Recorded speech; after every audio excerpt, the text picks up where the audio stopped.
Toru Iban is out with his S-Rank party, led by the so-called hero Sain. Monsters are swarming everywhere, claws flying, spells exploding. While fending off a strike, Toru starts simping over Lisa, his fiancée, and asks if she's okay. She nods, saying she's fine, while San yells for everyone to keep attacking. On paper, it looks like three childhood friends fighting together. In reality, it's less of a party and more a walking red flag.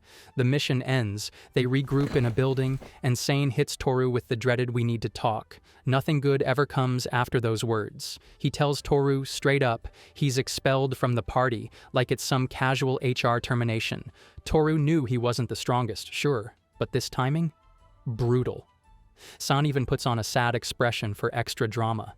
Lisa joins in, claiming the level gap is too wide. She plays sympathetic while slinging a brand new ring, definitely not the one Toru gave her. That's when it clicks. His fiancé and his best bro? Yeah, they've been doing more than grinding monsters. Hero by title, homewrecker by profession. She cheated on him with his best friend. Congrats, Lisa, you just speedran the exp digger route. Toru realizes Sain knew about their engagement and still hit it from the back. Absolute slimeball move and a breach of bro code. He throws a punch, nails Sain in the face, and what does the hero do? He only smiles. Budget Joker. We live in a society looking ass. Toru tries to hit him again, but Nai blocks it. Lisa throws away her engagement ring like it's yesterday's trash while crying, saying she doesn't want him anymore. Peak. I'm a strong, independent woman who don't need loyalty. Toru storms out into the rain. He screams at the sky, hurls the ring, and punches the ground. Bro just unlocked the protagonist starter pack, crying edition. He's asking, why would she do this? Like it's not the #1 anime trope of all time. Punching mud won't fix your engagement, chief. But hey, A for effort. After his breakdown, Toru pulls up his status screen. His stats are pitiful, no wonder his girl left him. His saving system skill looks useless. He's level 20 while Lisa and Nei are around 40, and Sain is a smug level 60. Toru wishes he had some busted ability like his ex-best bro. Instead, all he's got is heartbreak and trash stats. That's when a black demon dog shows up. Toru fights back, manages to slash it in half, and suddenly, boom, 4 notifications hit his face.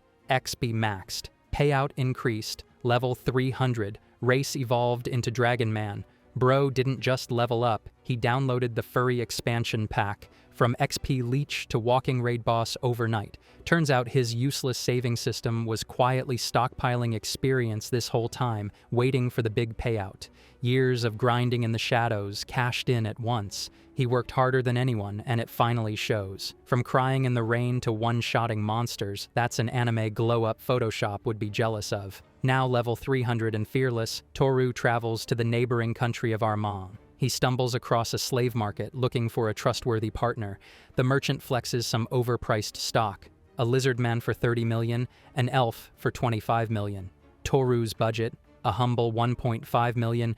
Dude's wallet is as broken as his stats, so they lead him to the bargain bin. That's where he finds her, Katie. A frail little girl staring at his level 300 with wide eyes.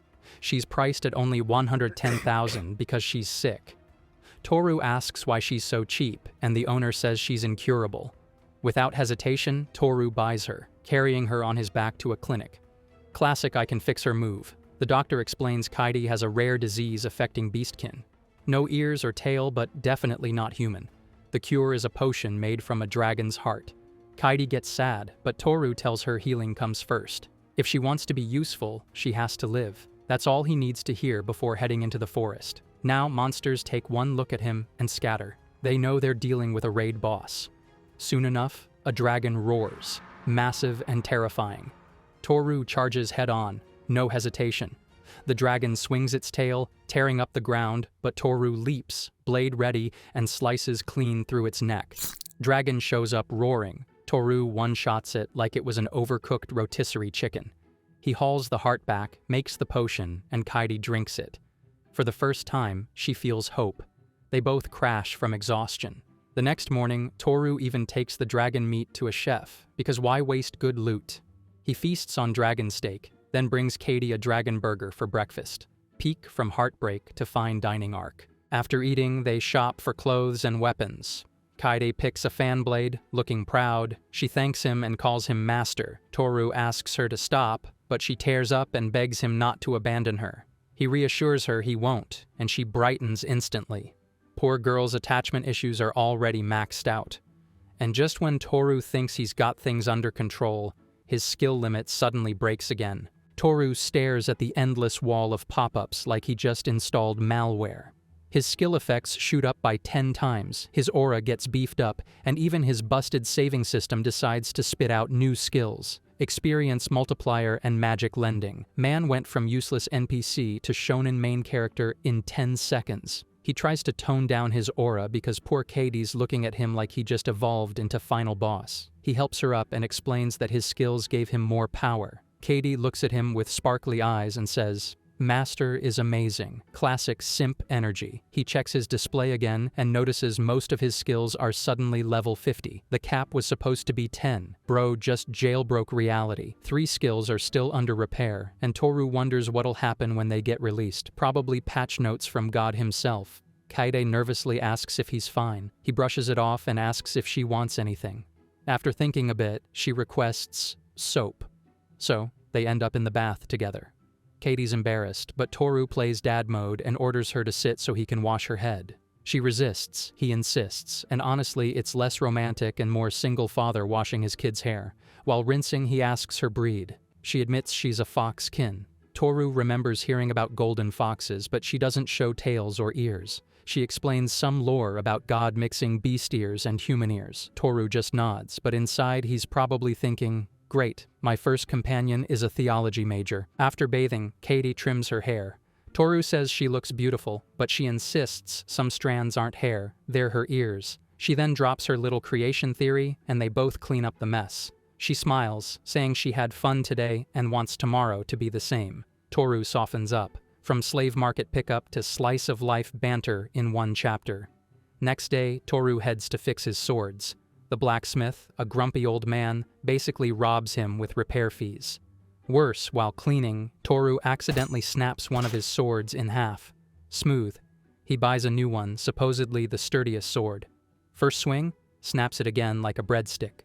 The shopkeeper's about to have a stroke, and Toru's looking like the world's strongest butter knife tester. Katie suggests they go to the Temple of the Sacred Arms instead. Toru explains those are divine weapons that only chosen heroes can use. Basically, loot boxes blessed by the gods. They enter, and Kaede casually drops insider info. To claim the weapon, you need to pass 2 trials. 1, open a locked door. 2, pull the weapon from its pedestal. Toru side-eyes her like, "Why do you know this much?" She just says she knew someone who knew. Suspicious, but he rolls with it. They reach the door. No handle, no mechanism. Kaede tells him to touch it. He does, and it opens instantly. First test cleared. Easy mode.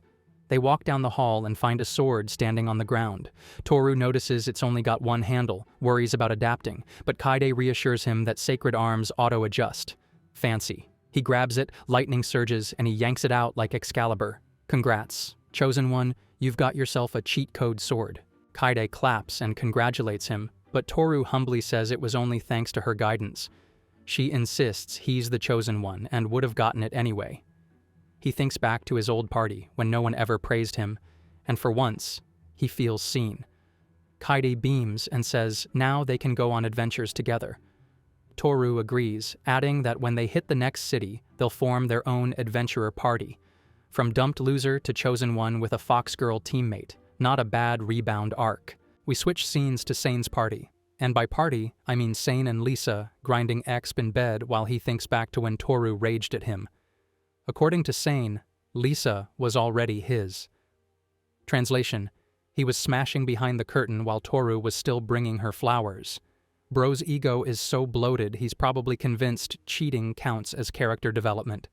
Turns out Nei and Swara, the other 2 girls, also loved Toru.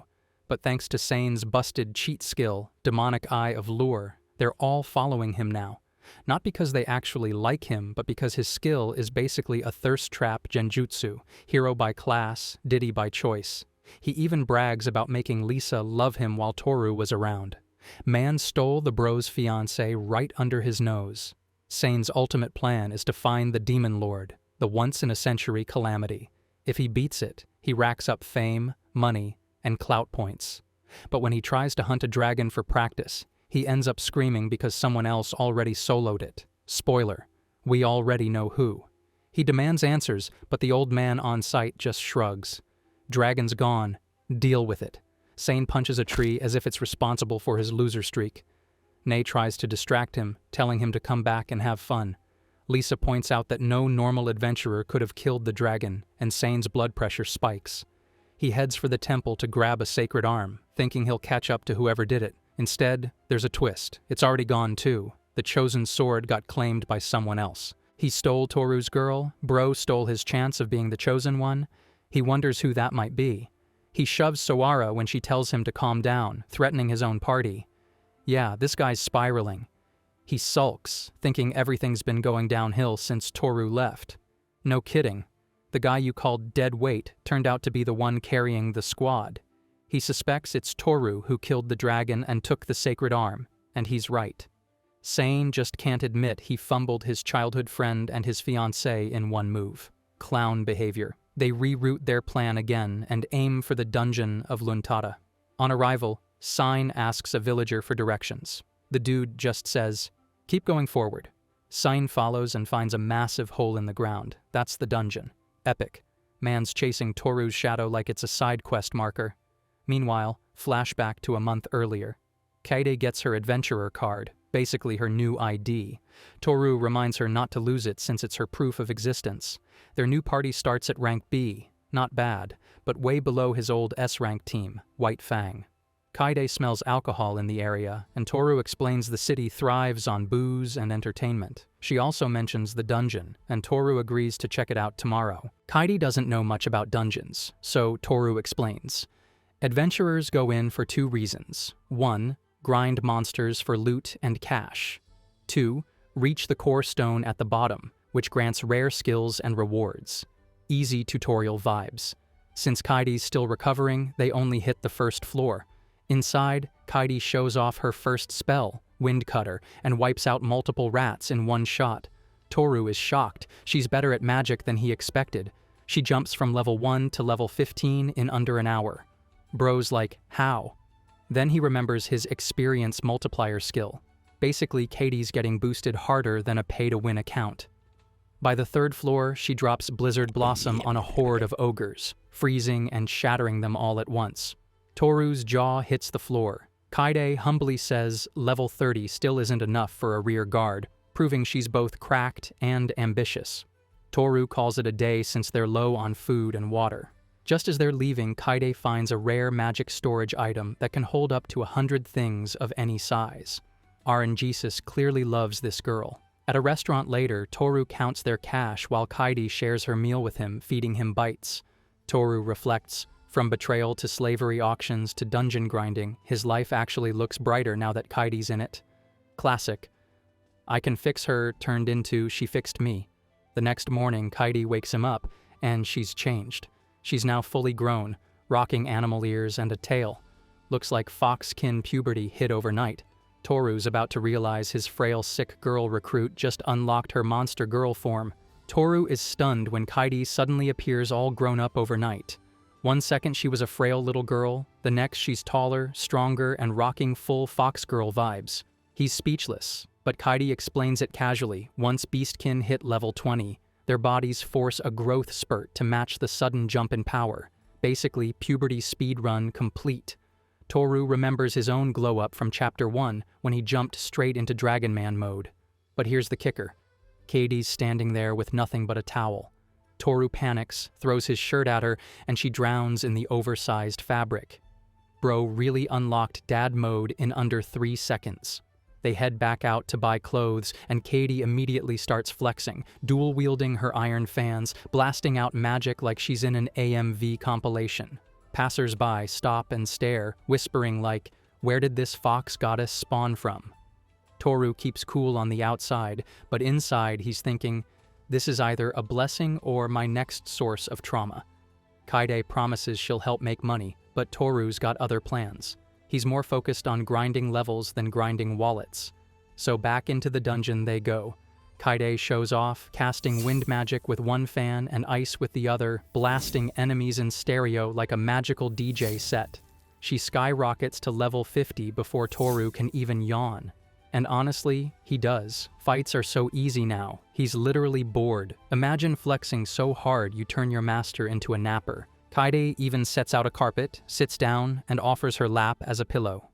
Toru dozes off, only to wake later and find Kaide casually wiping out waves of monsters while he napped. Man didn't just fall asleep in a dungeon, he unlocked the Uber Bodyguard subscription plan.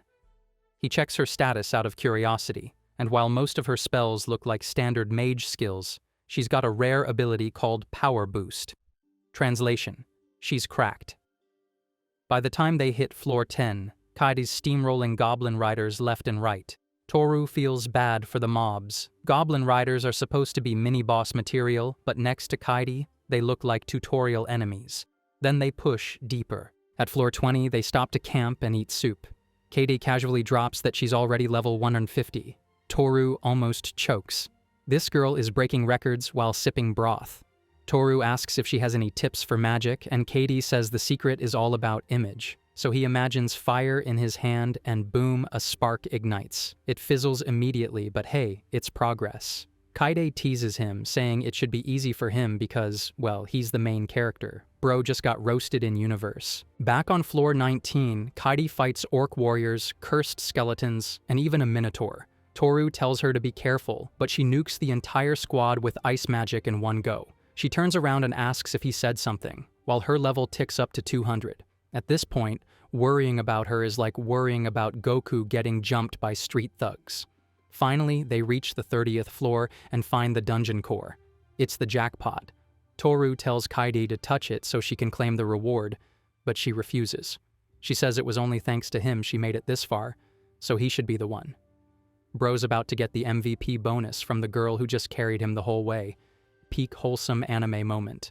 Toru jolts awake and finds Kaide standing in front of him looking way too calm. He's confused, asking what just happened, and she explains that the dungeon straight up vanished. They're now sitting at the bottom of the hole where it used to be. Why? Because they cleared the dungeon and touched the core. Welcome to Game Mechanics 101. Kaide then notices a ring on Toru's finger, the same kind now sitting on hers. Before he can even process the matching accessories moment, system notifications spam his vision. Reward 1, 2 rings of disguise, which can hide their status and level up with time. Translation: anti-flex gear. Reward 2, a whole dungeon. Man just got a real estate drop. Imagine defeating a dungeon and then being handed the deed like it's a Monopoly card. Not sticking around to answer questions, Toru grabs Kaide, leaps out of the pit and lands in the night air. Smooth exit. They leave town before the crowd shows up, and 2 days later, they're wandering the ruins of Einarch, ancient structures left behind by the mysterious great races who once built an advanced civilization. No one knows why they vanished, but Toru's chilling, enjoying ruins and gourmet food like it's a vacation. While relaxing, Kaide asks if he has a name for their party. He throws out Roaming Brigade. Kaide points out it's just 2 of them right now, but agrees since maybe more members will join. Toru shrugs, all he wants is to explore the world, vibe, and have fun. But then he flips the script and asks how she became a slave. Before Kaide can spill, trouble interrupts. They hear screams. A carriage is being attacked by bandits. Toru rushes in, grabs one bandit like he's catching a fly, and suddenly the whole gang panics and attacks. Bad move. Toru knocks them all out with a single breath. Bro didn't even swing, just exhaled, the extras hiding behind trees' fire arrows, but Kaide casually deflects them all with her fan and then slaps the bandits into the dirt. Teamwork, but make it humiliating. From the carriage steps out a beast woman who introduces herself as Marianta, daughter of Count Roata. She thanks them and insists they come to her mansion. Toru introduces himself and Kaide, but before he can refuse, Marianta physically shoves them into her carriage. Rich girl privilege at full force. He also notices another passenger, a quiet maid, but stays silent. When they arrive in the city, the mansion's staff and butler rush to greet them. The quiet maid introduces herself as Urara, Marianta's personal attendant. She escorts them to their rooms, and Toru, not used to 5-star treatment, immediately belly flops onto the bed like a kid at a sleepover. Marianta barges in mid-flop, surprising him. Instead of scolding him, she invites him to tour the city with her tomorrow. Toru, still embarrassed, agrees. The next day, he's out walking with Kaide, Marianta, and Urara. He asks Urara if she can really protect Marianta alone. Urara calmly replies that Marianta is loved by everyone, and by the way, she herself used to be an S-rank adventurer. Translation: this maid could solo most adventuring squads. They head to a sweets shop, where Toru hands Kaide spending money like a proud dad giving allowance. He's even been saving up for her freedom, but for now, he just wants to fill the gaping hole Lisa and Sain left in his chest. Kaide beams while splurging on snacks. Later, they pass a massive statue of Marianta's father in his youth, built by the townsfolk. Marianta proudly says she helped make it. Nice, wholesome moment. Until the ground shakes, the statue crumbles, and out of the rubble, tentacles burst forth, snatching Marianta in front of everyone. Bro didn't just go sightseeing, he walked straight into a hentai ambush. The chaos kicks off as Marianta and the other civilians get snatched by those hentai-looking tentacles that popped out of the ground and trashed the statue. They slither back underground with their victims, leaving nothing but wreckage behind. Urara doesn't waste a second and bolts toward the hole, ready to dive in after her lady. Kaide and Toru chase her, but Urara tries to play the polite card, telling them not to risk themselves since they're just guests. Toru shuts that down real quick. He says if they're searching for people, the more firepower the better, and considering his stats are basically cheat codes, they might as well use him. Urara thanks him, and the three of them jump into the abyss. Kaide flexes her magic, slowing their fall with wind magic so they don't splatter on impact. Smooth landing, 10-10. Once they hit bottom, Kaide lights up the place with her light ball spell. They walk forward and see massive armored statues looming in the darkness. Toru mutters that it feels like a maze down here, which makes this rescue mission way more annoying. Kaide spots some sticky trail on the floor and Toru checks it. Yup, monster mucus. Translation: follow the slime if you want to find your kidnapped NPCs. They decide on formation. Toru as the frontliner, Kaide in the middle for support, and Urara in the rear to guard their backs. Classic MMO lineup. As they run deeper, cutting down random monsters, Toru asks how deep this place goes. Urara explains she's only seen 4 levels, even though she's been here plenty of times. She admits she's never dared to go deeper. That's reassuring. Meanwhile, Kaide sniffs the air like a dog, which is hilarious because she's supposed to be a fox beast. She says Marianta's scent lines up with the mucus trail. Suddenly, a monster leaps at Toru, but Urara deletes it in an instant. Turns out the maid's actual class is Assassin. And those bandits they helped beat earlier? Yeah, Urara could have soloed them without blinking. Finally, the scent grows stronger and they reach a massive door guarded by a group of demons. The enemies charge, but Kaide whips out her ice magic, splitting the battlefield with a frozen path and walls that isolate groups of demons. Toru dashes straight down the middle while Kaide and Urara mop up the rest. Talk about division of labor. Toru barrels forward, demolishes every demon in his way, and casually smashes down the giant door with his bare hands. Inside, he finds Marianta and the captured civilians wrapped up by the same tentacle beast, with a smug demon standing at its side. The demon greets him like a discount villain, calling the humans food for his pet. Toru demands to know why they attacked the city, and the demon decides now's the time for a TED Talk. He snaps his fingers, the tentacle monster grabs Toru, and he monologues about how Einarch is connected underground to another city. If you control the Undercity, you can crush Einarch easily. Kidnap Marianta, silence the lords, destabilize the city. Villain PowerPoint presentation complete. He tries to provoke Toru, bragging that he'll defeat the protector of the town, but Toru just rips through the tentacles holding him like they're noodles. The demon's jaw drops as Toru then casually shreds every new tentacle thrown his way. The demon switches to magic, blasting explosions one after another, but it does absolutely nothing. Plot armor's too thick. Toru mocks him right back, standing tall in the fire like it's just another Tuesday. Finally, Toru ends the farce in one clean strike, slicing through both the demon and the tentacle beast in one go. All that monologuing, all those flashy spells, and they both go down like extras in the wrong anime. To cap it off, Toru delivers a heroic line, saying he's just a normal warrior. Bro says that after soloing a raid boss and his pet hentai kaiju like it was nothing. Peak main character humility flex. Back in the city, Marianta wakes up with Urara helping her to her feet. She's confused, remembering only flashes of being dragged off by hentai tentacles. The civilians see she's okay and cheer like their favorite idol just announced a comeback. Toru calmly explains that a monster came from the underground ruins, left a giant hole as a souvenir, but aside from that, no major damage. 0 casualties. Marianta asks who saved them, assuming it was her dad. Wrong guess. Urara steps in and says it was Toru and Kaide who bailed everyone out. The crowd erupts, thanking them, calling them heroes, and Marianta even hugs Toru tightly. Kaide immediately side-eyes her and tells her to back off, reminding everyone she's the main heroine. Competition unlocked. At Marianta's house, she hugs her father in relief. Kaide, never missing a flex, whispers to Toru that even one of the Demon Lord's generals wasn't enough to stop him. Toru's like, "Wait, what?" Kaide explains the demon bragged about being one of the 6 generals. Sure, he might have been the weakest, but still, that's no small fry. Toru starts wondering how terrifying the actual Demon Lord must be if his weakest general went down that easy. Count Roan personally thanks Toru for saving his daughter twice now. Marianta pushes for a reward, but before he can decide, Urara whispers something in his ear. He goes wide-eyed, realizing Toru just casually killed a Demon Lord general.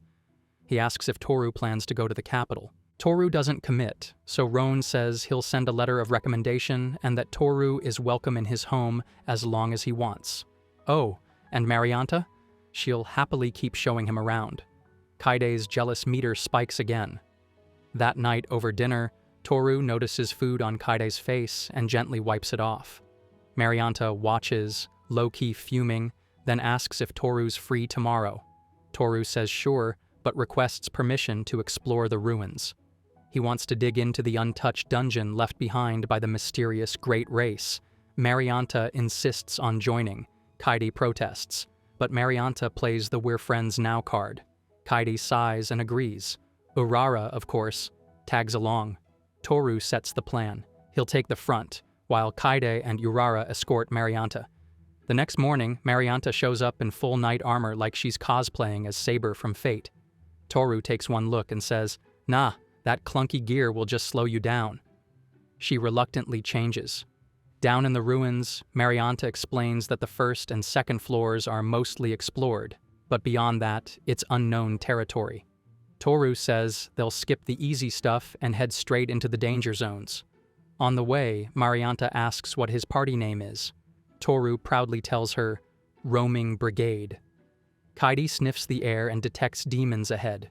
Toru asks her to appraise from a distance, and she identifies a mushroom-type monster. When they arrive, they see spores spreading everywhere. A nearby mouse drops dead instantly. Poison confirmed. Marianta suggests backing off, but Toru steps forward like a raid boss, telling them to hang back. He's level 300 with poison resistance. Worst case, he pops an antidote. Kaide and Marianta cheer him on as he cuts through the fungi with ease. Poison doesn't even tickle his dragon body. In the next chamber, Toru finds a chest containing bottles and dusty old books. Jackpot. One of the bottles is an elixir, plus a key to a relic box. Marianta's shocked since she thought all relics on this floor were long gone. She clings to Toru in excitement, but Kaide immediately pries her off, while Urara mutters that Toru should at least pretend to have some decency. On the second floor, the map shows plenty of unexplored sections. Marianta guesses it might have been an underground fortress originally. Toru starts questioning what dungeons even are if they resemble military structures. Marianta then asks Toru to teach her how to fight. Toru flat out refuses, saying the deal was she could tag along, not become his trainee. But Marianta insists she doesn't want to be weak anymore. Kaide shrugs, saying if Marianta gets hurt, she'll just heal her. Urara reluctantly gives in when Marianta says she wants to help her father in the future. As Toru debates, a flood of notifications suddenly pops up in front of him. New job titles unlocked: Dragon Knight, Imitator, Master Tamer, Great Thief. Bros stacking job titles like Pokemon cards. Out of nowhere, a lightning bolt slams down from a clear sky, shaking the entire city. Civilians freak out, staring upward like Zeus himself rage quit heaven. Toru realizes it's connected to him. His skill upgrade triggered it as payment. Dude literally caused divine fireworks just by existing. Urara and Marianta panic, wondering if it's an omen, but Toru plays it off, apologizing like, sorry, that's just my skill patch notes dropping early. He decides to check his status screen in front of them. Toru's jaw drops. His jobs list just exploded. Kaidi peeks over his shoulder and nearly faints. His old job, warrior? Absolute trash tier, but now he's rocking multiple high-ranking titles. Lisa left him for a hero, and now Toru's job list looks like a cheat menu. Hero by title? Nah, Toru's got hero, goat, and Chad all rolled in his titles. One job, imitator, is blurred out. Katie can't even rate it, which makes it sound less like a class and more like a malware warning. Toru wonders if it's dangerous. Oh, and apparently he owns a dungeon now. Level 3. Man went from party reject to landlord of hell overnight. Marianta interrupts, worried he's overexerting himself. Toru shrugs it off, says he's fine, then agrees to train her under one condition. If he tells them to run, they run. Simple as that. Marianta, bold as ever, asks to join his party while she's in town. Toru's about to say no, but Katie nudges him, whispering that this is probably her way of saying thanks. He caves. Congratulations, Marianta. Side character upgraded to temporary main character. During training, monsters crash their session like unpaid extras. One lunges at Marianta, and Toru slices it midair without breaking stride. He roasts her on the spot. Never close your eyes in battle. Marianta looks embarrassed, but hey, tough love. Kaide then flexes, freezing an entire wave with ice magic, while Urara silently dismantles foes one by one with assassin precision. Marianta asks what they'll do since there are so many monsters. Toru shrugs. At your level, stop being scared. Just swing. Then a beast charges. Toru grabs its arm barehanded and one-shots it. Man's out here speed-running combat tutorials. Later, the squad faces a giant spider. Marianta steps up and solo kills it, grinning ear to ear. Toru and Urara congratulate her while she celebrates hitting level 36. Urara leveled 2, climbing to 70. Marianta is hyped, asking to keep going. Kaidi smiles, reminiscing that she was like that once. Toru immediately dunks on her. Nah, you were worse.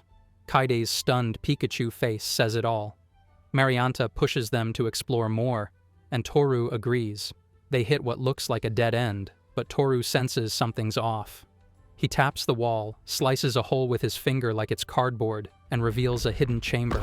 Inside are ancient weapons, untouched by rust. Toru grabs a sword that still shines like new, ancient blacksmiths really built different. Kaidi finds a container holding 2 eggs. At first, Toru says no way they're alive after all this time, but Kaidi appraises them and freaks out. They're summoned beast eggs, artificial creatures made by the Great Race to help with daily life or combat. Basically, fantasy Pokemon. Kaidi explains they can hatch if he pours a ton of mana into them. Toru tries a little, nothing. He dumps a flood of mana, and suddenly the whole room turns liquid-like, reality bending under the overflow. Then, for the final touch, he cuts his finger and drops blood on the egg to seal the contract. The shell cracks. Out pops a fluffy eyeball with a single giant eye. That's it. A literal googly-eyed puffball. Toru risked mana bankruptcy for this Furby reject. Toru stares at the freshly hatched beast, still trying to figure out what the fluffball even is. Kaidi gives it a little rinse like it's a newborn puppy, and when Toru casually asks if it's even useful, the thing gets pissed. It grows bigger on the spot, floats under Kaide, and starts carrying her like a hoverboard. Toru's stunned. He just unlocked public transport. Forget mounts, bro hatched Uber XL. Kaide beams, asking him to name it. Toru, in peak dad joke mode, calls it Panda. The beast looks disappointed, like it expected a cooler name, but Kaidi insists it's fine. Marianta walks over, sees the thing, and instantly melts. Urara, Kaidi, and Marianta all gush over how cute Panda is, while Toru sighs like he's babysitting a daycare. He pockets the second egg for later, because why not, gotta catch 'em all. Back in the city, Kaide appraises their loot. Jackpot. An ultra-rare elixir worth a fortune at the royal capital's auction. The local lord explains nobles and rich merchants will fight tooth and nail for it. Toru sells some relics and nearly faints when the count drops his payment, 500 million. Man's never seen so much cash in his life. from broke adventurer to sugar daddy fund overnight. Then Panda waddles into the Lord's room, with Marianta right behind him, soaking wet and covered in soap. Toru's brain short-circuits. Kaide immediately smothers his eyes in her chest so he doesn't get a free show. Peak jealous girlfriend energy. Days pass with the group grinding ruins and hunting demons. Marianta shoots up to level 100, Urara to 80. Both are now strong enough to cosplay as heroes themselves. Toru's satisfied. He promised to help, and he delivered. Time to move on. He finds Marianta training, her sword work smooth as butter. He compliments her, but when she asks if he's leaving, he admits, yeah, it's time. Marianta's face drops. She admits she envies Kaide, wishing she could travel too. But as a noble's daughter, she's basically locked into political marriage, a bird in a cage. Toru thanks her and her father for their hospitality, promising they'll meet again someday. Marianta tears up, Kaide hugs her tight, and Marianta forces a smile through the jealousy. With that, Toru, Kaide, and Panda head for the capital. Meanwhile, Sain's clown show hits Luntata. They expect a dungeon, but instead find a giant, empty hole. Another party informs them it disappeared weeks ago. Translation: Toru already cleared it. Sain loses it. This dungeon was supposed to be his hero debut, and now it's wasted. Sawara tries comforting him, but when he sees her eyes, he snaps and strangles her on the spot. Yeah. Hero. Budget villain arc unlocked. Lisa and Nay pull him off, and onlookers whisper about how awful Sain is. He panics. His demonic eye power is weakening. If people realize he's just a creepy manipulator, he's finished.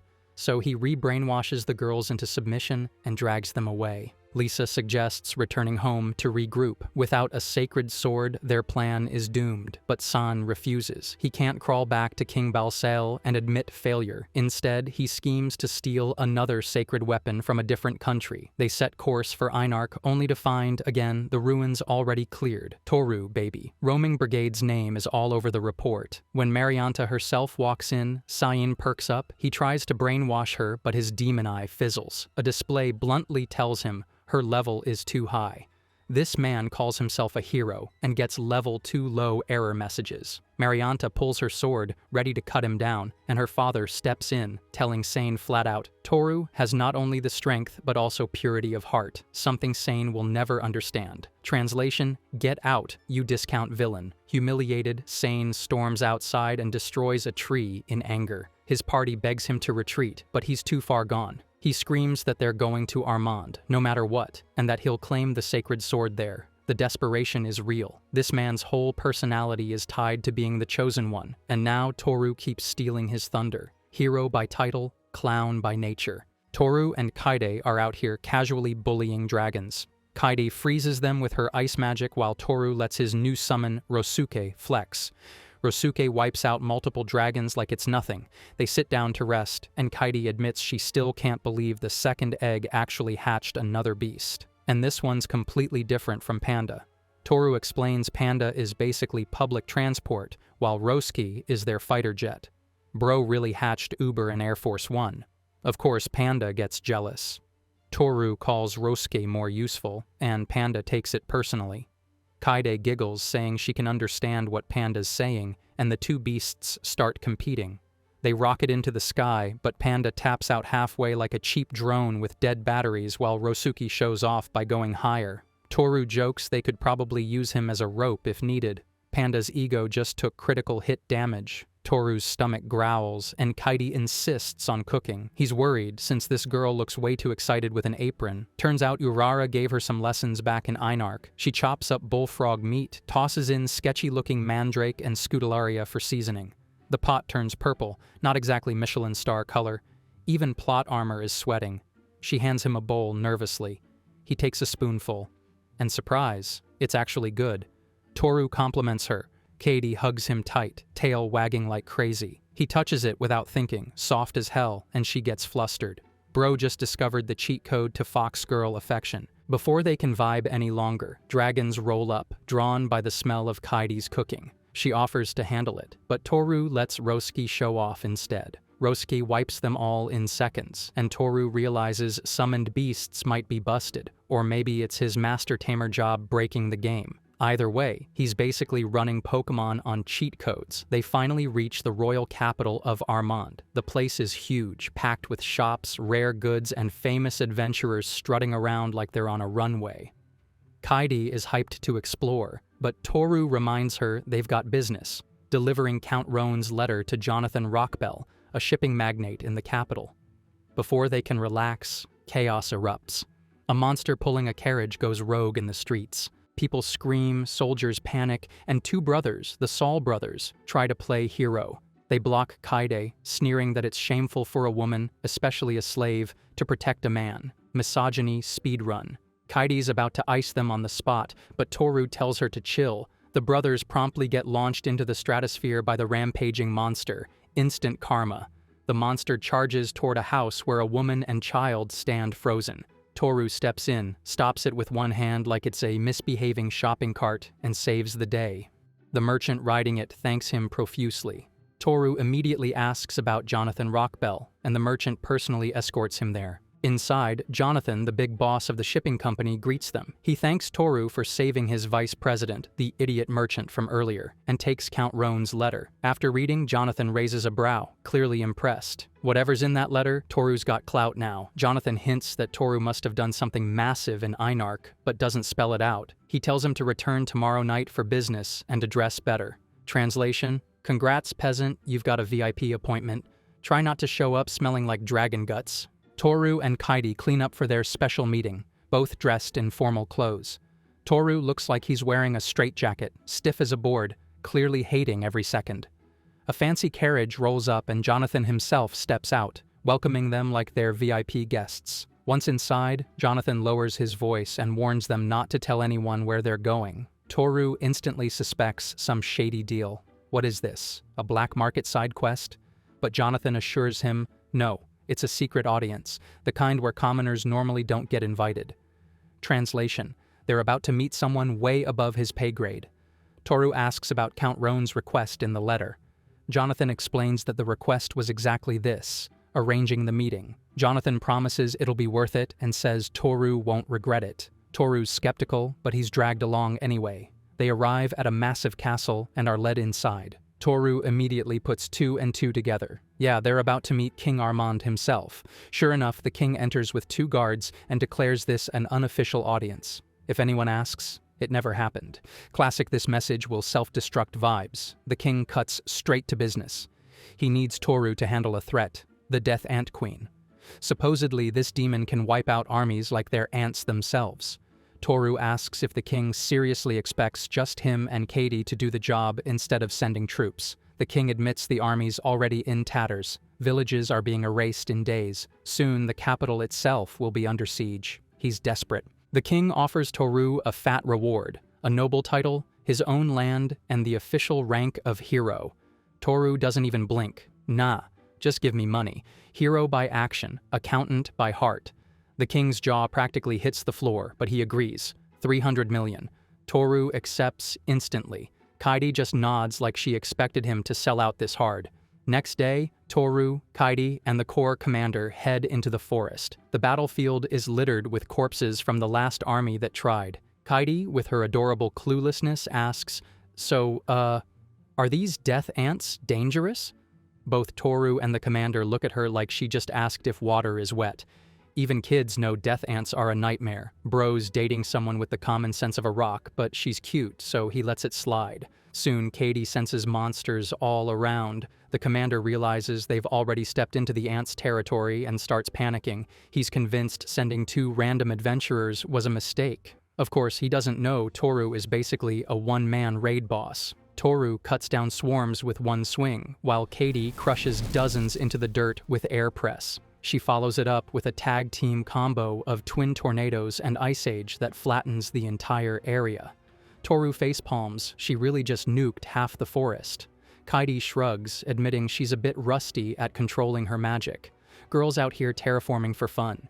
The commander, fully useless now, dips out, admitting he'd only slow them down. Toru and Katie press forward, eventually finding the hole leading to the queen's nest. It's narrow, dangerous, and crawling with ants. Magic won't reach deep enough, and Toru needs the queen's head for proof. Using Rosuke would wreck everything. Katie jokes it'd be easier if the nest was a dungeon instead. That's when Toru remembers, oh right, he can literally create dungeons. Side character privilege is who? He summons a dungeon overlay, converting the ant nest into a full dungeon, complete with teleport privileges. They skip straight to the boss room like they hit a cheat code. The Death Ant Queen, massive and furious, demands to know what they did to her nest. Toru calmly calls her huge and ugly to her face. She sends her army after them, but Katie casually wipes them out like she's clearing browser history. Panicking, the queen starts eating her own troops, leveling herself up to 86. Intimidating, right? Not when Toru and Kaidi are both well past 100, that's like flexing bronze rank in front of diamond players. She lunges, firing ice magic at Toru, but it bounces right off. She even taunts Kaidi, claiming she killed her master, only to realize Toru's still alive, grinning. Plot armor strikes again. The Death Ant Queen thinks she's slick, trapping Toru inside an ice wall. Too bad Toru busts out like it's paper mache. She stares in shock and hisses that she's eaten plenty of humans, but none like him. Toru just smirks and says, "I'm just a normal warrior." That line alone makes her angrier. Man really trolling mid-boss fight. The queen slams the ground with Earthbreak, summoning pillars, but Toru dodges with ease. She spits acid next, melting walls like hot knives through butter. That sludge is strong enough to eat metal, which means bones are basically soup if it touches him. She wraps him in webs and fires another acid shot while he's midair, thinking she's got him cornered. Toru almost tanks it, then remembers his clothes will dissolve and he ain't fighting naked. He whips his sword, creating wind that blasts the acid everywhere. Bro really said, "Not losing my drip today." The queen is stunned.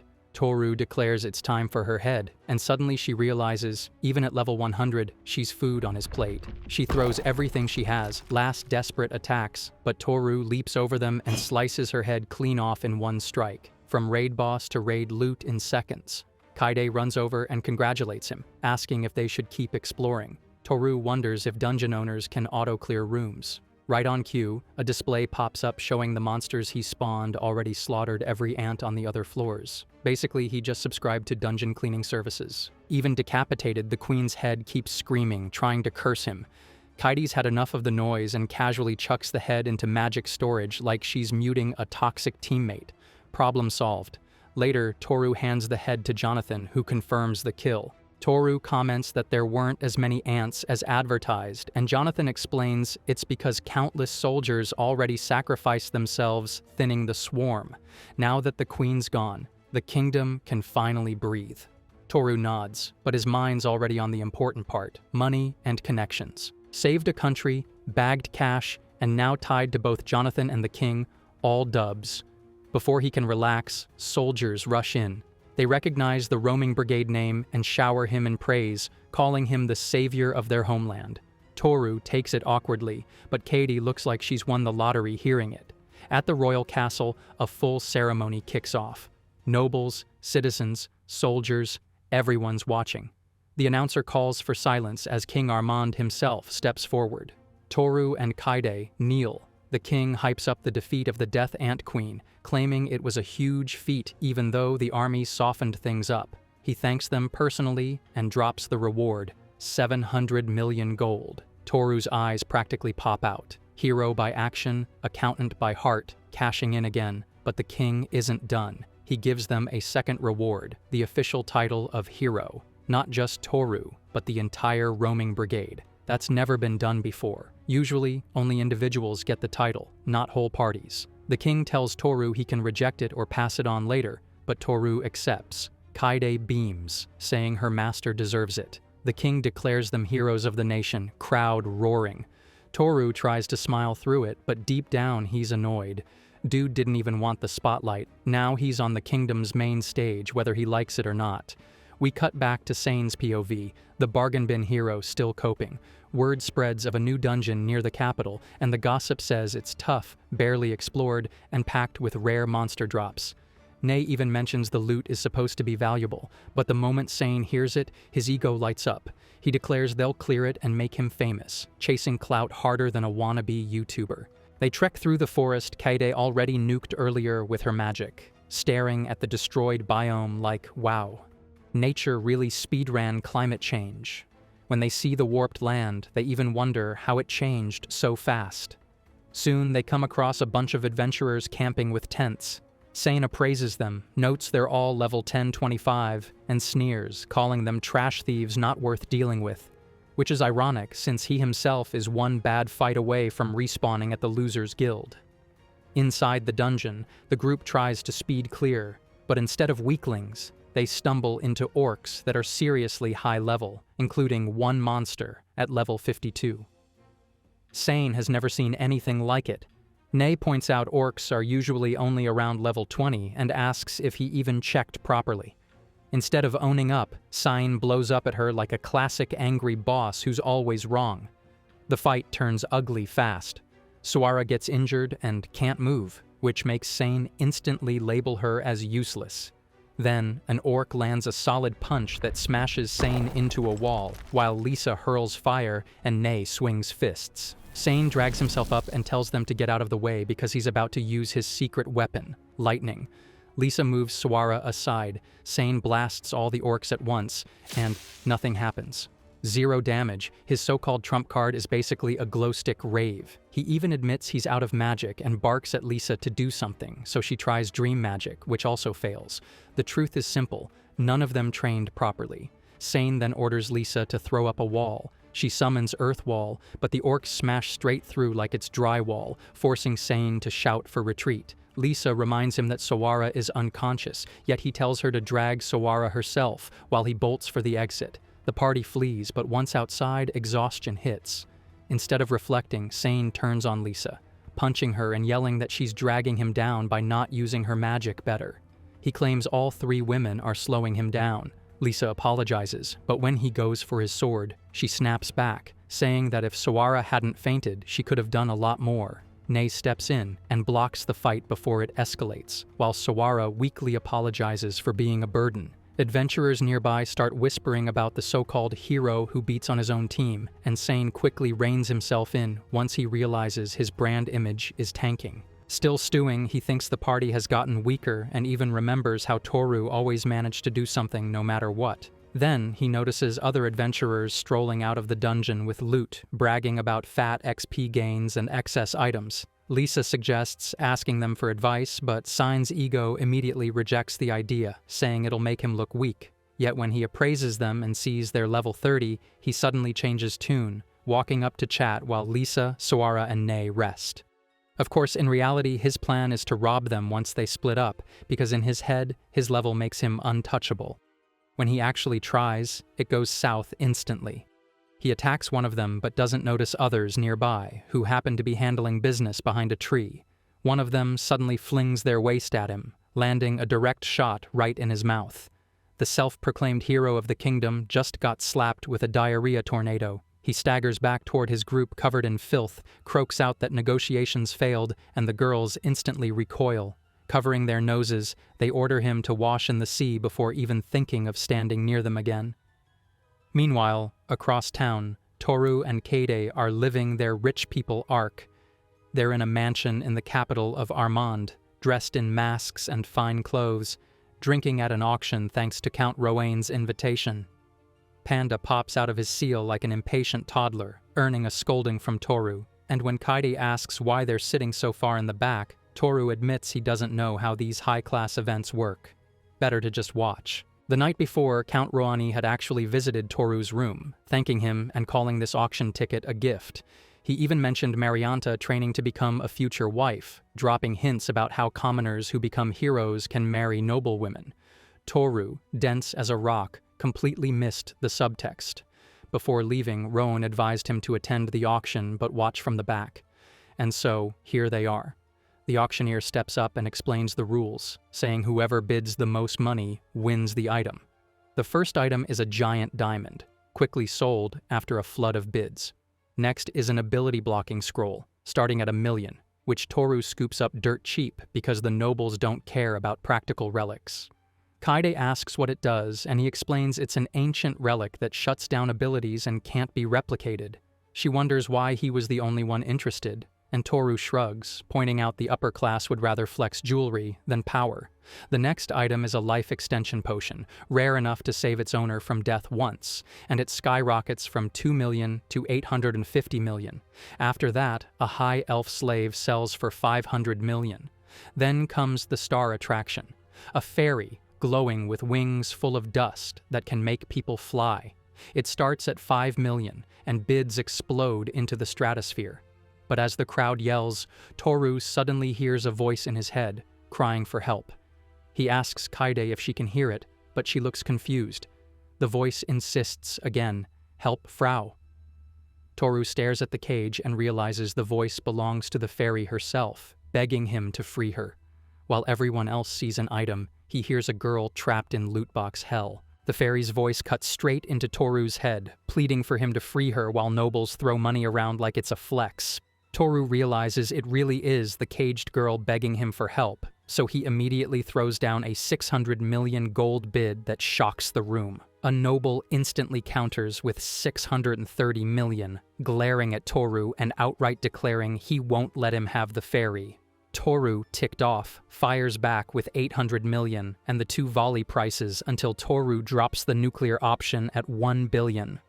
The noble chokes, folds, and Toru secures the fairy while the audience cheers like they just saw a championship finale. The auctioneer begins closing out and says anyone with recommendations for items can notify them, but Toru interrupts like he owns the place. He pulls out a potion from the dungeon and announces he wants to sell. Shocked, the announcer lets him up on stage. Toru explains it's an elixir, already appraised as authentic, and the announcer double-checks by appraising it himself. Confirmed real. The room loses its mind, because an elixir can heal any injury and even revive someone after cardiac arrest, which is rarer than Sain admitting failure. The announcer asks what starting price Toru wants, and Toru calmly says 10 million. The nobles pounce, and the price rockets until it finally lands at 2.25 billion. Toru's gamble pays off. His simp purchase just became an investment. Backstage, the auctioneer calculates the totals. After subtracting the 1 billion Toru spent on the fairy, he still walks away with 2.15 billion. The announcer hands over the cage, and Toru sees the fairy inside, scared in the exact same way Kaide once was when he bought her. The fairy eyes Kaide, showing no trust. When Toru tries to coax her out, she refuses, gripping a hammer tightly and snapping that she won't be fooled by humans. Toru, unfazed, compliments her hammer like it's a collectible. Kaide arrives with tea, and Toru casually asks if she bought cookies at the market. The moment the fairy hears cookies, her defenses crack and she perks up like Pavlov's dog. Introductions follow. She reveals her name is Frau, and she admits Toru heard her prayers. Bowing low, she apologizes for her earlier hostility and calls him Lord. Toru, confused, asks what she means since he's never met her. Frau explains she recognized him as a dragon man. Kaide freezes in shock, asking how she missed something so obvious when she already saw his stats. She appraises again and confirms he really is a dragon man, while Toru just asks if that's supposed to be a bad thing. Frau excitedly explains the Dragon Man race was an ancient, advanced civilization that left countless relics behind, but Toru shrugs it off as if someone told him he's related to Elon Musk. Kaide, frustrated, insists this is incredible, but Toru clearly doesn't care. Frau continues, saying she can't go home now. If she returned without her lord, her neighbors would throw stones and call her a useless cutting board. She insists she's useful, bragging that she's a level 30 warrior, but it barely matters next to Toru's level 100 plus. Panda suddenly appears, and Toru introduces him. Frau bursts out laughing at the name, and Panda, offended, nearly throws hands. Instant party drama. The next morning, Toru wakes up to find Frau curled beside him like a cat. He gently places her on Panda and carries her out to the main room, where Kaide is cooking breakfast. When Frau wakes, she screams in panic, but quickly remembers she's safe. Toru tells her to stop calling him master, but she refuses, saying her family would punish her for such disrespect. Kaide nods, telling him to just accept it, and Toru watches them bond, thinking they're already getting along like close friends.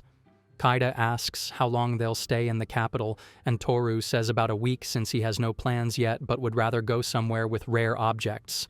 That's when Frau suggests they visit her home, the fairy village in Grigot Forest. She hypes it up with blooming flowers, ruins, and treasures, even promising their legendary secret honey. Toru, foodie instincts kicking in, immediately agrees. Frau warns them that fairies hate humans and might attack, but Toru shrugs, saying they can try, and Kaide confidently agrees. Frau stares, shocked they're so casual about it, forgetting she's traveling with monsters disguised as people. Kaide then suggests they take some quests before heading out, and Toru agrees. At the Adventurers Guild, the moment they step inside, the place explodes with excitement.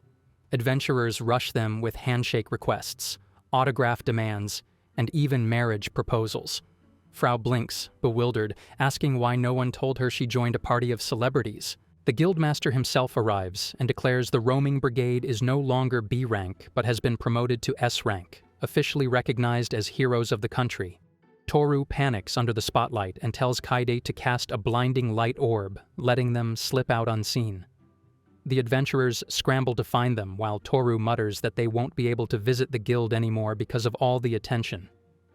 He decides to go home and relax, while Kaide casually says she wants to bake something. The roaming brigade is now rich, powerful, and a headline act. Toru's dream of a low-profile adventurer life, officially dead on arrival. Far from the capital, Toru is casually nuking landscapes like it's target practice. He fires off water magic that floods entire mountain faces, then carves deep trenches into the earth with earth magic, and finally spins up tornadoes with wind. Basically, Mother Nature ruined in seconds.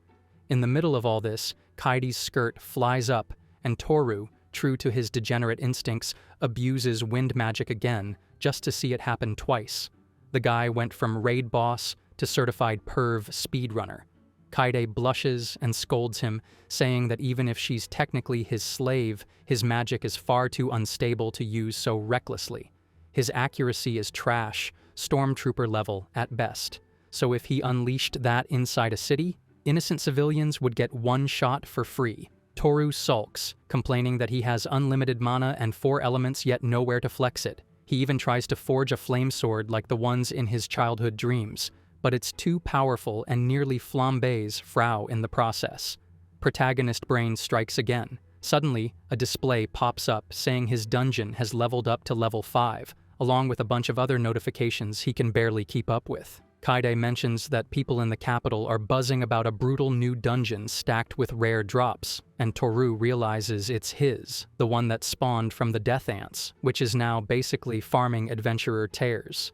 Kaide even points out it's leveling up because so many adventurers are being defeated in it, which makes Toru panic since he doesn't want that happening. Frau casually calls him Demon Lord, which honestly fits because only this man would own a death trap dungeon while still calling himself a normal warrior. Toru mutters that it's kind of cool having a dungeon so close to home, and since he's the owner, he really should go check it himself. Another display unlocks a new feature called My Room. The party teleports instantly and lands inside what looks like the dungeon's penthouse suite. A stone pedestal sits in the center, the whole place radiating safety, and when Toru checks the map, he notices they're 1 floor below the actual core stone. He immediately claims the floor as his storage room, admitting his magic storage is about to burst.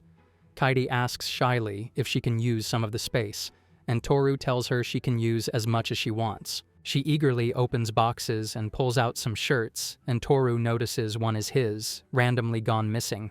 He catches her sniffing it, pretends not to notice, and quickly bricks up a wall for her privacy, simp behavior disguised as carpentry. Meanwhile, Frau and Panda are bickering over territory like it's Monopoly. Frau insists she got there first, but Panda casually beats her and she surrenders. When she flies off, she notices Panda following and shrieks that he's sabotaging her, while he just laughs mid-air. Their rivalry escalates as Panda teases her more, saying there's no difference in what she wears, and when she protests that she always looks cute, he claps back that no one else thinks so. She nearly lunges at him before Toru and Kaide step in, dragging them apart. Peak gremlin rivalry unlocked. Back home, Toru enjoys the peace. Coffee in hand, Kaide doing laundry, The vibe picture perfect. He calls it paradise, apparently forgetting the last time he said that a dungeon boss tried to acid bath him. Kaidi suggests they plan the day and mentions she needs to do Frau's laundry, but since Frau lost her clothes when humans captured her, they'll have to buy new ones. Toru agrees, saying he needs new clothes as well, but Kaidi flinches, guilty because she's the one stealing his. Walking red flag disguised as a fox girl. The shopping trip kicks off with Kaide testing chairs, Frau hopping into her lap like it's a throne, and Panda body-checking her right off. Petty chaos everywhere. Toru browses furniture but ignores flashy displays, picking practical storage chests instead. Finding clothes for Frau proves tougher since her size makes options limited, but being in the capital means they should be able to find something. Kaide points to a doll shop and teases they should go there, which makes Frau protest like her dignity's on trial. Kaide presses that if they ordered custom clothes, it would take too long, so the doll shop is their best bet for now. Reluctantly, Frau gives in and admits the clothes don't look too bad. Inside the doll shop, Toru slips into a memory. As a kid, Nei and Swara played with dolls while Lisa had an expensive one. She quickly grew bored, though, and in pure toxic fashion threw it straight into the fire, mocking Toru and saying she didn't need it anymore, just like him. Even back then, Lisa was speedrunning worst ex behavior. Toru zones out until Kaidi snaps him back, asking if he's alright, and he brushes it off, pretending he was just lost in thought. The store owner emerges, shocked to see a real fairy. Toru asks if they sell fairy clothes, and the man disappears for a moment before returning with a chest. He explains the clothes were crafted by his late wife, who dreamed of fairies wearing her designs. He even reveals they got married because of their shared love for fairies, and after opening the shop, he became obsessed with making dolls to showcase her work. He insists they take the outfits for free. Kaide hesitates, saying they're too valuable, but Frau, normally anti-human, accepts and acknowledges his kindness, saying it matters that he's honoring his wife's wishes. She even thanks him sincerely, showing a rare bit of humility. Growth arc unlocked. As Frau sorts through the clothes, including undergarments, Panda heckles her, asking if she even needs them. She nearly lunges for his throat before Kaidi holds her back, and Toru grabs Panda. Meanwhile, Toru notices how well-crafted the dolls are, and the owner proudly explains he made them to display his wife's clothes. It's a wholesome moment, until you remember Toru's shirt-sniffing fox, his gremlin fairy, and his troll panda, all waiting to drag this piece straight back into chaos. Frau finally tries on some of the fairy clothes she picked and twirls in front of Toru, striking poses like she's on a Paris runway. Toru, however, deadpans and studies her angles instead of the outfit, leaving her stomping her tiny foot in frustration. She pouts, saying she wants him to look at the clothes properly and notice how pretty she looks. He blandly replies that he's observing her form, not her fit, turning her fashion show into a martial arts stance critique. Kaidi leans in and whispers that Frau picked those clothes just to please him, basically spelling it out. Dumbass. Compliment the girl. Toru finally catches on and tells Frau that she looks very pretty and that the clothes suit her well.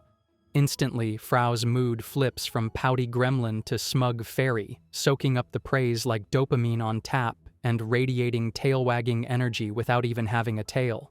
The store owner watches with teary eyes as Frau thanks him. He insists she take the clothes for free, explaining again that his late wife dreamed of fairies wearing her creations, and for him, this is a dream fulfilled. Frau beams, enjoying the kindness, and the party leaves the store after thanking him. The old man smiles through tears and tells them to come again, his heart lighter than it's been in years. Once they are gone, the shopkeeper slumps into his chair, overwhelmed by memories of his wife. That's when he notices something on his table under a cloth. Pulling it back, he finds a pouch with a note attached. Thanks for the clothes. Keep making the dolls. Inside is a stack of cash. Toru had slipped him the bag without saying a word, pulling the classic secret generous move when no one was watching. As they head off, Toru tells Frau to take good care of the outfits, and she vows she'll treasure them like sacred gear. So in the end, Frau gets her dream wardrobe, the shopkeeper finds closure, and Toru quietly adds another +10 to his unwilling harem protagonist stat. Kaidi enthusiastically burst into the room, telling her master to get his clothes off so that she could wash them. Toru can't believe that someone would be so happy to wash his clothes and notices what a good mood she is in. She just smiles, saying that she just has some new shirts for him to try on. But Toru smiles, saying that he'll keep it on for now and maybe she could wash the sheets first. After all, the fairy has made a cookie crumb graveyard and is sleeping in it. But she still insists that she wants to wash his shirt. It must be stained with food, and it was hot last night, so he must be sweating.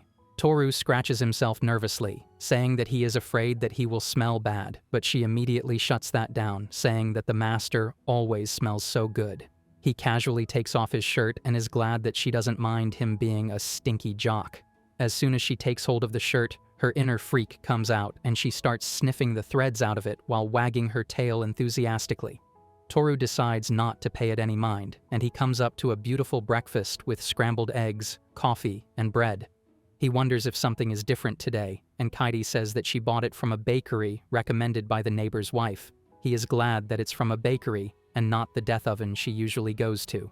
She smiles, looking around at the home they have made a home together in the capital, and Toru says he thought they wouldn't be able to pull this off, but now they have been here for more than a week, and it's quite comfortable. She smiles, saying that it's nice, and he's afraid he doesn't want to go anywhere anymore. And honestly, who would? He has a foxy baddie, a fluffy eyeball monster, and a fairy calling him master. Bro won at life. She asks him what he is going to do today, and he wonders for a bit. For the last couple of days, he could never really think of any place to go. He says that maybe there were some places that she would like to visit, but Kaidi says she is not sure.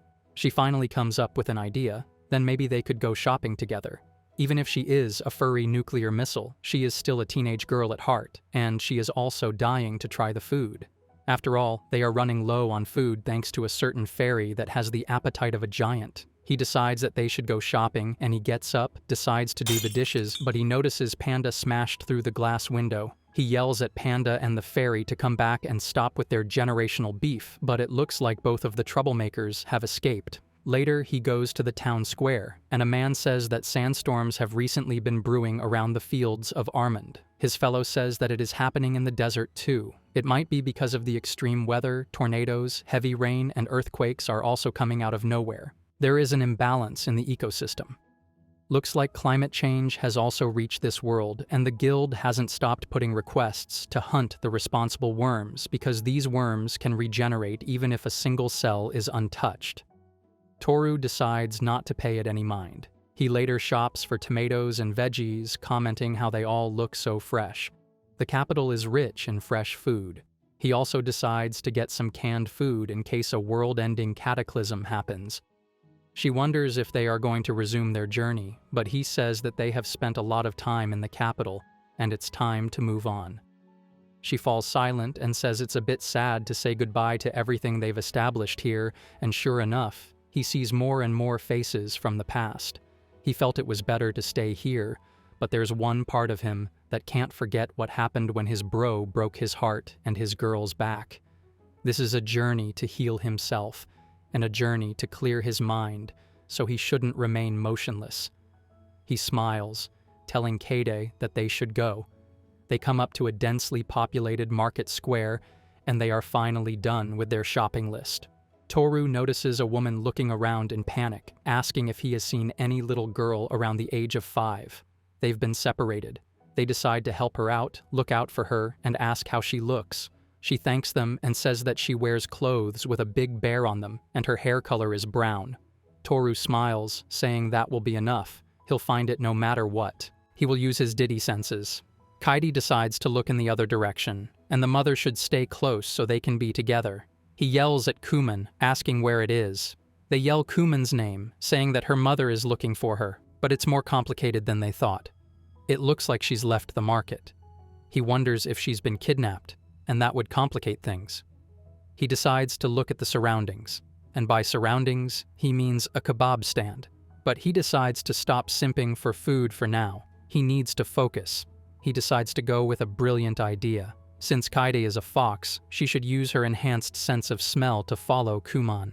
Kaide wonders if she was part of the K9 unit, They decide to use her hangar sheave as a reference point, and Kaidi decides to lead the way, saying that she's near the market. They can't believe what is happening. They run through the town square and finally arrive at Kumin, chilling on Panda, and the fairy telling her to stop crying. Kaide notices that she's together with the fairy and Panda, and Toru is glad that they are together and all right. Kumin's mother runs towards her daughter, saying she's glad that she's fine. The little girl is enthusiastic to see her mother running towards her. Kaide is glad that the story has a happy ending. All of a sudden, a strange rumbling erupts around them, and Toru wonders if it has something to do with the sandstorms brewing around the fields at various parts of her land. All of a sudden, a gigantic death worm emerges, and Kumin is about to wet her pants, wondering what is wrong with this disgusting bug. She calls out to her mother, wondering if she will now have to live in the orphanage. But Toru tells her that her mother is fine. He saved her in the nick of time. The fairy can't believe her master's reflexes. The oversized party ribbon is looking at it with a disgusting mouth full of teeth. Toru tells Kaidi that he's going to evacuate Kumin and the others, so she needs to distract the worm. The worm immediately goes after Kaidi, and he escorts the others away. He tells Panda and the fairy to take care of Kumin and her mother. Now that the civilians are at rest, he can turn into God mode.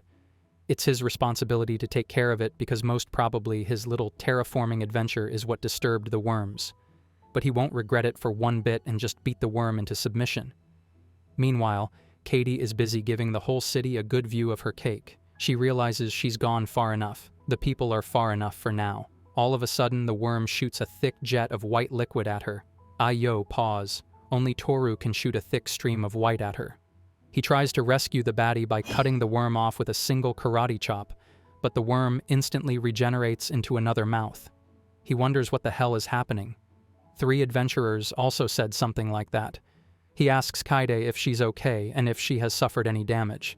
He starts panicking and wonders if it's a good idea to cut it off. He wants to use Kaide's ice magic to freeze the worm, but it turns out Kaide is in a mess of her own.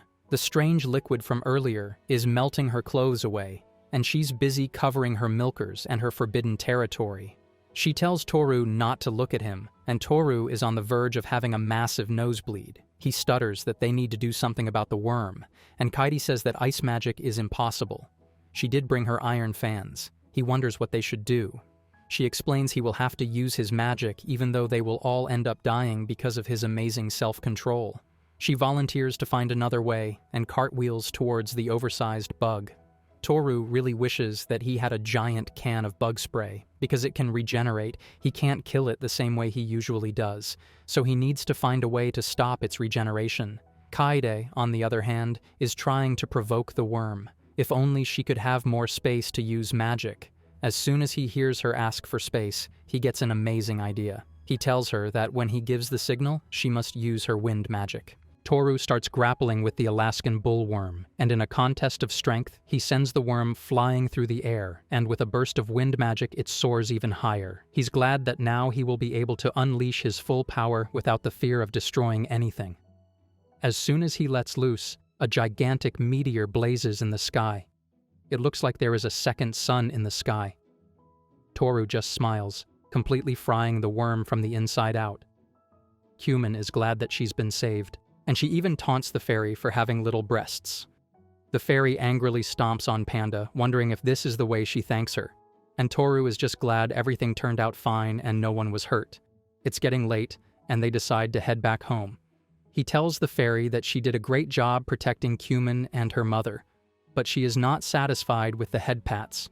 He says he can't give her any better after what she did with the window. She is a bit disturbed, and being a true gentleman, he gives her his jacket, saying that she must be cold in those burning clothes. She thanks her master for being so kind. He bagged the baddie without even activating his riz. Later, they exit the inn and hand over the key to the owner, saying that maybe he will need something else, and he'll contact him through the guild. The owner says that he shouldn't cause any trouble in the other kingdoms. He is the hero of this country and has a name to uphold. They look at Panda crying his eye out, and the owner wonders what's up with him. Panda all of a sudden tackles the owner, either out of sheer love or beef, but it looks like it's just love. Toru smiles, promising to see them later. As they run away, Kaide apologizes for what Panda did, and Toru tells Panda to run fast. The inn owner wonders why they are a noisy bunch, but he just smiles. It's time to go to the fairy village. At the border town of Gridded, the buildings are built at the base of a gigantic tree. And speaking of trees, Toru finally wakes up, all bricked up, saying that he slept well. Kaide looks at him, saying that he's early and she bought some bread for breakfast. He wonders if she's ready, and she says that they're heading to the fairy village tomorrow. And Farao is so excited she can't even sleep. He smiles, saying that she's trying to get him to do something, and she may have been looking for him. He looks at Panda and Farao, snoring soundly. He then looks at his armor, which is all bashed up. Kaide says that his armor is about to break. That's another fact that he doesn't need armor. His enemies need armor when he's done with them. He says he's been wearing it for a long time, and he has a special attachment to it. But maybe it's time to change. Kaide excitedly hops, saying that she knows where to get him new armor. He wonders if this is a classic case of déjà vu. They arrive in a weird scenery, the Temple of the Sacred Weapon. She says that in general terms, he might have forgotten how he got his sword. He wonders if it's a sacred weapon. He needs armor, not another weapon. He remembers the sword and wonders if it can transform itself into anything. The sacred weapon is not limited to one form, so he must have an image in his mind of what he wants before he draws the sword. Toru realizes that a person can really possess 2 or 3 sacred weapons, and he didn't think it was possible. She says that if it's only a sacred weapon, its performance is leagues above the others. It's nearly indestructible and can boost his stats temporarily. In ancient times, whoever had the weapon was called the possessor of the crown of the king. No one would have thought of owning more than one. That would have been a national emergency, and the symbol of the royal crown still inspires fear. And in that case, the second one is more complicated. Kaide has her hope that her master is built different. He's surprised that she has so much confidence in him. They finally arrive at the gate, and he says that there are footprints. Maybe 3 or 4 people have already been here. They wonder what they should do. Head back or dive in. Toru tries to dive in straight away. As soon as he opens the door, a lone sword is waiting for him on a platter or in a stone. Everyone smiles in relief, realizing that the other party must not have what it takes to take the sword. He looks at the sword and gets on the altar. He doesn't know what to make of it, but he still doubts that he will have new armor. As soon as he grabs the sword, a blight floods the temple. A few days ago, in the capital of Armand, Mr. Scumbag was trying to introduce himself as the White Fang, asking for any good-paying jobs. The other adventurers were eyeing him as if he were a piece of walking trash, but he was in his delulu that they are just jealous that he is a hero and they are not. He tries to rizz up the receptionist, wondering if she is scared, but she just calmly says that if he wants a job, he can look it up on the board just like everybody else. He can't believe what is happening and yells that he is Sain, leader of an S-rank party, and he is a hero. The receptionist still doesn't give a flying fudge about him, and this inferior Sain, if it were his hometown. His name would be all over the place, heads would be bowing in front of him, and they wouldn't be giving him this kind of cold shoulder. He wonders what's up with this reaction. A cheerful man laughs, saying that if he wants special treatment, he should make a name for himself in this country. Just like the roaming brigade, another one laughs, saying that that's impossible. Sain decides to start beef with the poor adventurer, punching him in the face and sending him flying into the notice board. He then kicks his friend, and everyone looks at him, saying that this guy is a freak. Sain just yells that they are all annoying, and it's their fault for insulting a hero. One wonders what kind of trashy hero hits people for no reason. They realize that he is an imposter, and they decide to vote to kick him out. An intense game of Among Us starts, and San is holding his own against everyone. Even if he is an imposter, he is still stronger than regular adventurers. They are not even at level 30. One of the girls pleads with him to stop. If he doesn't stop, people will die, but he just tells her to shut it. Though killing in the guild is indeed a bad idea, he could go to jail. He then turns to the receptionist, asking about the roaming brigade. The receptionist says that the brigade defeated the Queen of the Ant of the Death, and they are the ones not even the national army has been able to defeat, and moreover, they have also destroyed its nest, and thanks to it, the forest for the first time in history is cleared and the party has received the title of hero. Although it's a B-rank party, it's considered an S-rank one. Sain is on the verge of having a stroke. He can't believe that someone killed the queen of death ants, and the whole party is treated as heroes. The receptionist laughs, saying that looks like he is not feeling well, but bro just crashes out, yelling out that if they were here they would pay for snatching his title. He's never heard of this brigade, and it must be a party that was created recently. No way an adventurer that has slain a dragon, unsheathed the sword, and walked through the ruins exists. Is this the strength talked about in legends? And isn't it the same brigade that created this little party? It's all starting to make sense. He angrily asks where they are going, and she says they recently left the capital and are now headed for Gridget. He smiles, realizing that that's the place where the second sacred sword is. He tells everyone to get out of his hair, but the girls are busy treating the wounded, and he tells them to leave them be. He wonders about the brigade. He has heard a lot about it, and he's finally here to finish them off. He tries to calm himself, and the only way he can calm himself is by imagining what he will do once he gets the sacred sword. He will get the sword and then tear him to pieces. He is finally at the Temple of Gridget, looking at the door, and he smiles, realizing that he is finally here. His army of only fangirls tries to hype him up, saying it's his time to shine. All of his efforts will finally pay off. He is about to cry, remembering all of the humiliation he has faced in the past few days. Now he will create a heroic rebound, and it's time to make a name for himself. He grabs the sword. He almost fell down before, but it won't be over today. He will finally get the sword and use all of its power for evil. With intentions so pure, no wonder the sword doesn't want to be pulled out. His squad of cheerleaders wonders if he is playing games and trying to scare them. He should just pull it out, but bro's pull-out game is too weak. He tries his best, and his eyes are about to pop out. The girls are enjoying his struggle, saying that he must hurry up, the hero should have it easy, and seeing how red his face is, maybe he is going down with a fever. Looks like a gorilla who had his sleep face slapped in. It won't come out, and he was in the temple for 24 hours trying to get the sword out, but it was impossible. The day after the scene, his party failed to get the weapon. Lord Toru came in with his aura blazing and his own hype squad ready to glaze him at any moment. He effortlessly pulls out the sword, and all of a sudden it vanishes in a column of thick smoke, turning into an S-rank armor.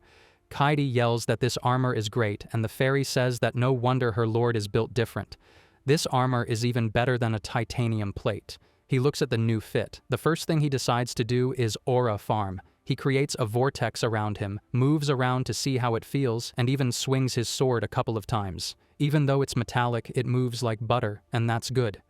Kaidi says that it is possible to appraise sacred items. She tries to do it, but she can't see the information. Maybe her level is too low, and if she raises it, it wouldn't be a problem. He wonders what she means. She explains that maybe the armor has sophisticated magic that prevents them from seeing its information. She knew that they were complete objects, but never so complex. Sacred weapons are kind of weird. No one knows where they are made and what kind of technology they use. It's amazing what it can do and how it can transform according to the will of the owner. Toru just smiles. He's glad that he has his personal Wikipedia around him. He decides to leave the place for tonight, and they set camp at the foot of the temple. It starts raining, but thanks to the thick foliage, his tent doesn't get wet. He also asks Rosuke to stand guard for the night. He wonders if he's watching out for him, and he can't sleep when they're camping. He's been sleeping since he was at his old party. On the other hand, Farao and Panda are always sleeping no matter what. All of a sudden, a system window smacks him in the head. It looks like the restoration of experience points is complete.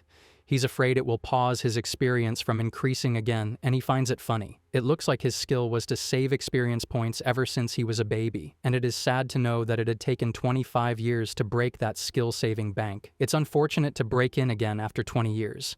Maybe level 300 isn't too bad for now. He will be an old man when he is level 600. He also hears Kaide talking in her sleep, asking her master not to leave her. He gently pats her head, telling her not to worry. He'll always be with her. She starts crying in her sleep, asking her master to help her. A strange look of sadness flashes across her face, and he wonders if she's remembering her days as a slave or asking someone else for help. It must be difficult. He tells her to have sweet dreams as the night continues to roll by. Furry finally decides to show what she's capable of. She makes quick work of a couple of monsters. Swinging her hammer left and right, she smiles, standing on a pile of monster bodies, saying that he must be amazed by her amazing skills. No wonder she has a high body count, and her master should look at her differently now. Joru scratches his cheek, saying that he never had a bad opinion about her anyway, but Furry just steams, yelling out that she never believed that he saw her as anything but a freeloader. Kaede apologetically says that that's not true. She yells that it looks like Kaede can hold herself by her own skills, but she can't. Toru realizes that he's been undervaluing her. She smiles, looking at her new level. She's already level 35 and can't believe it. Toru explains that it's his skill. It multiplies the experience party of his teammates after each battle. Furry wonders if this is a hack at this point, but that's fine. It just means that she can level up as much as she wants and get stronger and stronger. She sped Blitz through the forest, ready to farm EXP and grind monsters to a bloody paste. She wonders if she's here to lead the way and she's not doing a good job, so maybe they should wait for her. He decides to have some coffee, but all of a sudden he reflects a bullet with his metal gauntlets, like Wonder Woman. They wonder what's going on. It looks like it's a fairy, noticing how quick his reaction time is. He says that his speed is superhuman indeed, but it won't be easy to fight a whole squad of fairies. Tinkerbell from the hood arrives, and he can't believe that he doesn't have time to rest. Kaede wonders what she should do. Toru says they should just avoid them for now. They're probably Furry's friends. Peter Pan, on the other hand, decides to attack him, but their attacks are nothing more than mosquito stings. The fairies can't believe that not a single attack is working. What should they do? Are they monsters in human skin? Peter Pan, on the other hand, yells that they have no choice. They will use wide area magic. For the benefit of the town, they will have to destroy this place. Toru wonders what Furry is doing. This fairy is really as useless as Sakura. He yells at Furry to get back, and that's the order, or else she is fired. The other fairies, on the other hand, can't believe that his voice is so strong. The voice alone sends a shockwave through the forest. A blazing comet rushes towards Toru. The other fairies wonder what is going on. Furry emerges and yells at the other fairies not to touch her monster. And listen carefully, the man is a member of the Great Race. He is Toru-sama. Everyone looks at her in surprise and wonders about the Great Race. They realize that this guy has a different aura than normal humans, now that he takes a good look. Budget cut, Peter Pan asks Furry if it's really her, where he just gets shot in the sky like Team Rocket. It turns out this guy is Furry's dad. Later, they are escorted to the fairy village, which is kind of beautiful. She clears the air that Toru belongs to the ancient race, and they will arrive in the village soon. Furry, on the other hand, is trying to get some glazed points for saving her master from her ambush by a horde of magical mosquitoes. He nervously says that if she had been with them all this time, none of this would have happened. Kaede also pouts, saying that she has done nothing but cause trouble for now. Furry tells them to enjoy their time here in the land of fairies, but it is really different from what he imagined. There are no glowing pots of honey and forests. It's just rocks all over. He tells them to walk through without fear. This is an illusion to keep enemies away. Toru is excited, and Kaede wonders what they will see at the other end of this portal. Furry promises that the real fairy village is kind of beautiful. They walk through the portal, and sure enough, they come across a beautiful village, just like they had imagined, full of giant trees and fairies working hard to milk cows. Wait, what? Since when did fairies milk cows? He looks at the fairies having a grand time, and Panda is captivated by the beauty. Later, they are escorted to a grand hut and given tea. He wonders if this house is a bit too big for fairies. The elder explains that this room is for their visitors. Lily comments that the tea is really good. The elder says that it's a special brew from the fairy village, it's flower tea. The old man introduces himself as Furry's grandfather, also the chief of the village, and his son was rude. Like an Asian dad, he starts stomping on his son for being a disappointment. He also tells his son to get up and apologize to their guest. Toru thinks that he has suffered enough, but the old man says that his son is tough and can handle it. He wonders what this place is, and he is informed that they are here in the village. As soon as Peter Pan wakes up, he draws his sword, ready to throw hands again, but his dad and his daughter beat him up.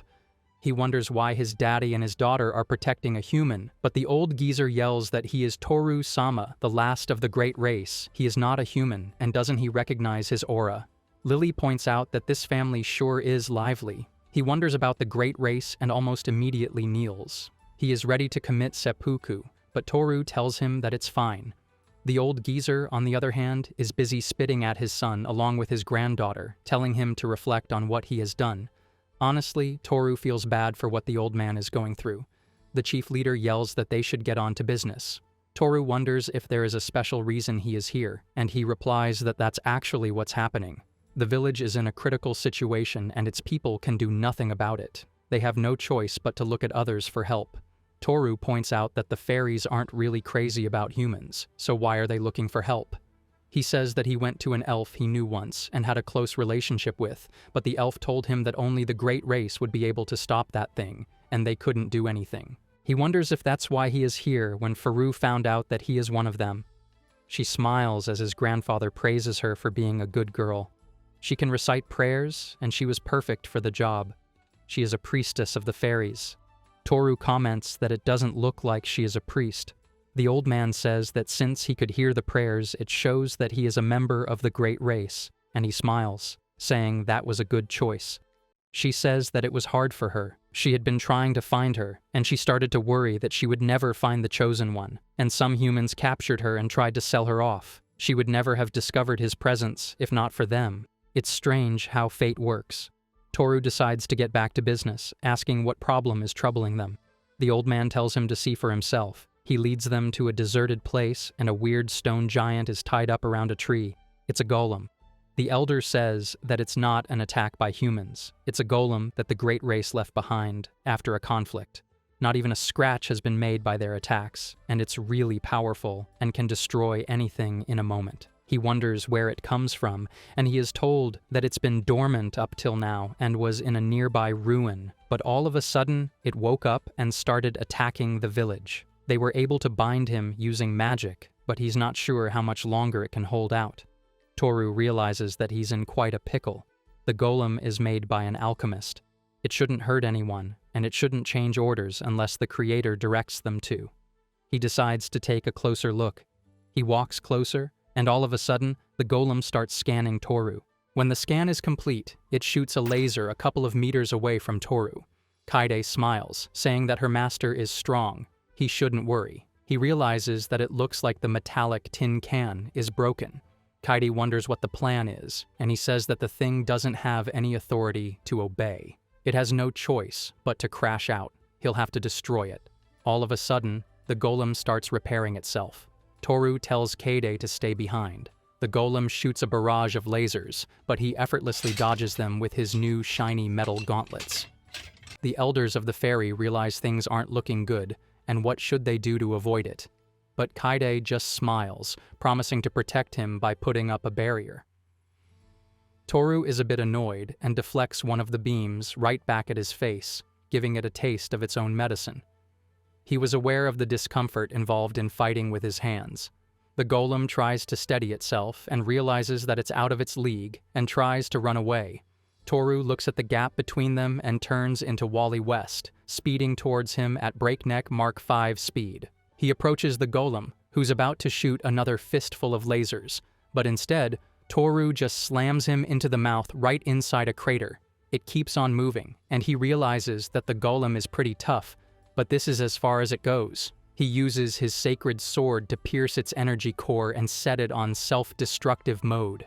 A loud explosion rocks the foundation of the forest, and when the mist clears, Toru is standing on top of the golem in triumph.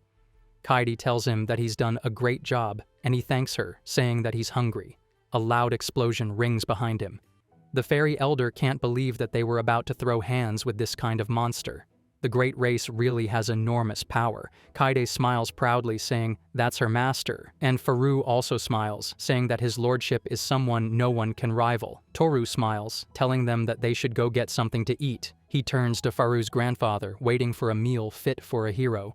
The elder promises to give him a feast he will always remember. He will tell the village right away to cook up their finest slabs of Wagyu beef. Sain and his crew are still out here chasing after a sacred weapon, this time dragging themselves through Nostalar under heat so brutal it's basically grilling them alive. The girls are already complaining, pointing out that if Sain had just taken the sword from the last temple, they wouldn't even be here.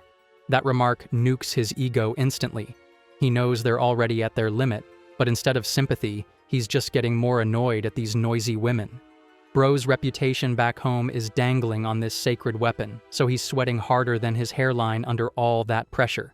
If he fails again, there won't even be a tomorrow for him, just a permanent L carved into his legacy.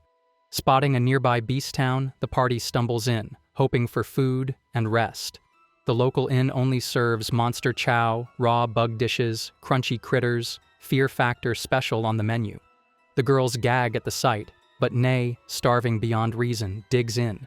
Turns out she loves it, and Sain is instantly disgusted, not just at the food, but at Nay herself. His inner monologue basically reads, "This girl's gotta go." He even decides he'll get rid of her soon, while the other two manage to keep their composure. Still, with nothing else to eat, he forces himself to rationalize that as the so-called hero, he shouldn't be afraid of insects. Man's patience with Nay is thinner than toilet paper in a thunderstorm. Morning rolls around and karma hits. Despite everyone eating the same thing, Sain's the only one whose stomach is wrecked. He's waddling to the temple like the world's saddest porta-potty mascot. The girls notice him trembling at the door and ask if something's wrong. Of course, he doesn't want to announce himself to the world as a one-man methane factory, so he just hopes they'll shut up. With each step up the stairs, he's mentally calculating forces like a physicist. One wrong pull, and he won't just unsheathe the sword, he'll unsheathe his bowels too. Finally, with some unexpected outside help giving him that final push, the sword comes free. But so does his digestive system. Double release combo. Hero moment ruined by Taco Bell energy. Meanwhile, back at the fairy village, the vibe is completely opposite. Drinks are flowing, fairies are dancing, and Toru is getting plied with honey liquor. Frau keeps topping off his glass like she's running an underground drinking challenge, and Papa Papao joins the fun, flexing his hospitality. The food finally arrives, a lavish meal that makes Toru's eyes light up. Papao even brings over another bottle before casually asking how his daughter is doing as Toru's companion. Toru, being too polite, thanks him for the meal and admits they haven't been companions long enough for him to really say much yet. Still, he hesitantly adds that he's not thrilled about the whole slave arrangement. That's when Papao gets triggered. He snaps back that fairies exist to serve the great race and that loyalty is their worth, saying they can only prove their value by serving. He basically tells Toru, do whatever you want with her, like he's auctioning his daughter off at a yard sale. Mama Mamali steps in before things get too heated, and seeing this cozy family scene yanks Toru back into his own memories. He excuses himself to go to the bathroom, but really just wants to sit alone. Kaide, ever the observant one, follows him outside with a drink in hand and asks directly what happened to his parents. Toru admits he was thinking about them and slowly reveals the trauma, coming home at 15 to find his wealthy family, one of the richest in town, slaughtered. Everyone assumed it was robbers, but he never even saw his relatives again. He's been alone ever since, with only Lisa by his side to keep him alive. She was the one who gave him the will to keep going, and he'd wanted to spend his life with her. Kaide gently asks if Lisa is the same girl who betrayed him, and Toru nods. He says that now she's with Sain. She's happy, and he's left carrying the sadness of not being enough. Kaide pulls Toru into a warm hug, and for a second it feels like the storm inside him has finally settled. But then, his sharp eyes catch something strange. Ruins lying across the area where the golem once slept. Curiosity hits him harder than caffeine at 3 a.m., so he asks Katie to use her appraisal skills to check if anything ancient is still lying around. Frau pipes up too, bouncing with energy, asking if there's something she should do. Toru just tells her to keep an eye out for leveling opportunities, basically side quest grinding while the main story keeps moving. After some searching, Kaide stumbles upon a hidden entrance and calls him over.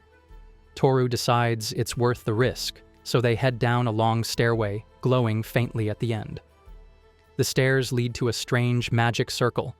Kaide studies it carefully and explains it's a transportation circle, something she's seen before.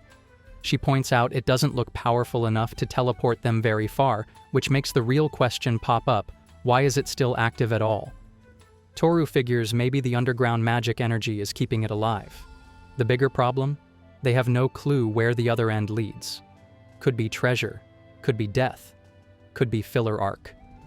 Normally, Toru isn't the type to dive headfirst into random danger, but greed starts whispering in his ear, promising treasure or maybe even the mythical One Piece.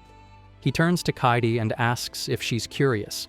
Without hesitation, she nods and tells him she'll follow him anywhere without a single question. Toru smiles, decision sealed. When they head back to say their goodbyes, the fairy villagers turn into the clingiest fan base ever, throwing tantrums and begging him to stay another 30 years. Toru freezes, too polite to tell them to chill. Thankfully, Frau steps in and punts her own family away like it's Sunday football. She reminds them they are still Toru's servants and scolds them to keep their dignity. The fairies fold instantly, apologizing and promising to wait patiently for his return. Toru thanks Frau for bailing him out, and with that, the Manhwa brigade marches back to the ruins. Standing before the glowing circle, Toru warns everyone to hold on tight since no one knows where they'll end up. The rest is pure dumb luck. With no way back, they leap into the circle together, trusting fate, and bracing for whatever new misery the author has cooked up next. Sain the loser finally gets his hands on a sacred sword, though calling it sacred after this clown touched it is like calling gas station sushi a luxury meal. Man's relieved like he just renewed his subscription to irrelevance. First sword? Fumbled. Second? Couldn't pull it. Third time? Bro dropped a biohazard accident mid-trial. Truly the hero of bad Yelp reviews. And now that he's holding this blade, everyone's thinking the same thing. Sacred might need to be rebranded as contaminated. Lisa tries to move the plot along by mentioning rumors of demons lurking in the city. She asks what their plan is, and Sain puffs his chest like he's auditioning for a deodorant ad, saying he'll act right away if demons show up. Translation: he'll panic, scream, and redecorate his pants. Sorer, the only one in this group with 2 functioning brain cells, suggests training first. Nei shuts her down, reminding them that the residents are living in fear. Lisa even sides with Nei. Meanwhile, Sain sits there irritated, stewing that his so-called companions actually care about other people while he's the one specializing in selfishness and skid marks. In his head, he's already drawing up the roster moves. Nei? Dead weight, gotta go. Sorer? Keep her for now because she's a healer and actually has some utility. Lisa? He'll keep her too, because she's obedient, and more importantly, a trophy he stole from Toru. Still, the thought gnaws at him. His squad is weak, and if he ever hopes to beat the Demon King, he's going to need stronger companions. That realization stings more than his constant indigestion. Suddenly, noises erupt outside. Lisa opens the window and spots chaos. Demons attacking, people screaming, and food getting looted like it's Black Friday. Sain grumbles, not expecting things to escalate this fast, but at the same time he realizes this is free publicity for the White Fangs. He drags his crew out, putting on his heroic act. The scene outside is carnage. Demons are murdering men, stealing food, and flexing their evil aesthetic. Then comes their commander, Damu, rocking shiny armor and a fade so clean even barbers would cry.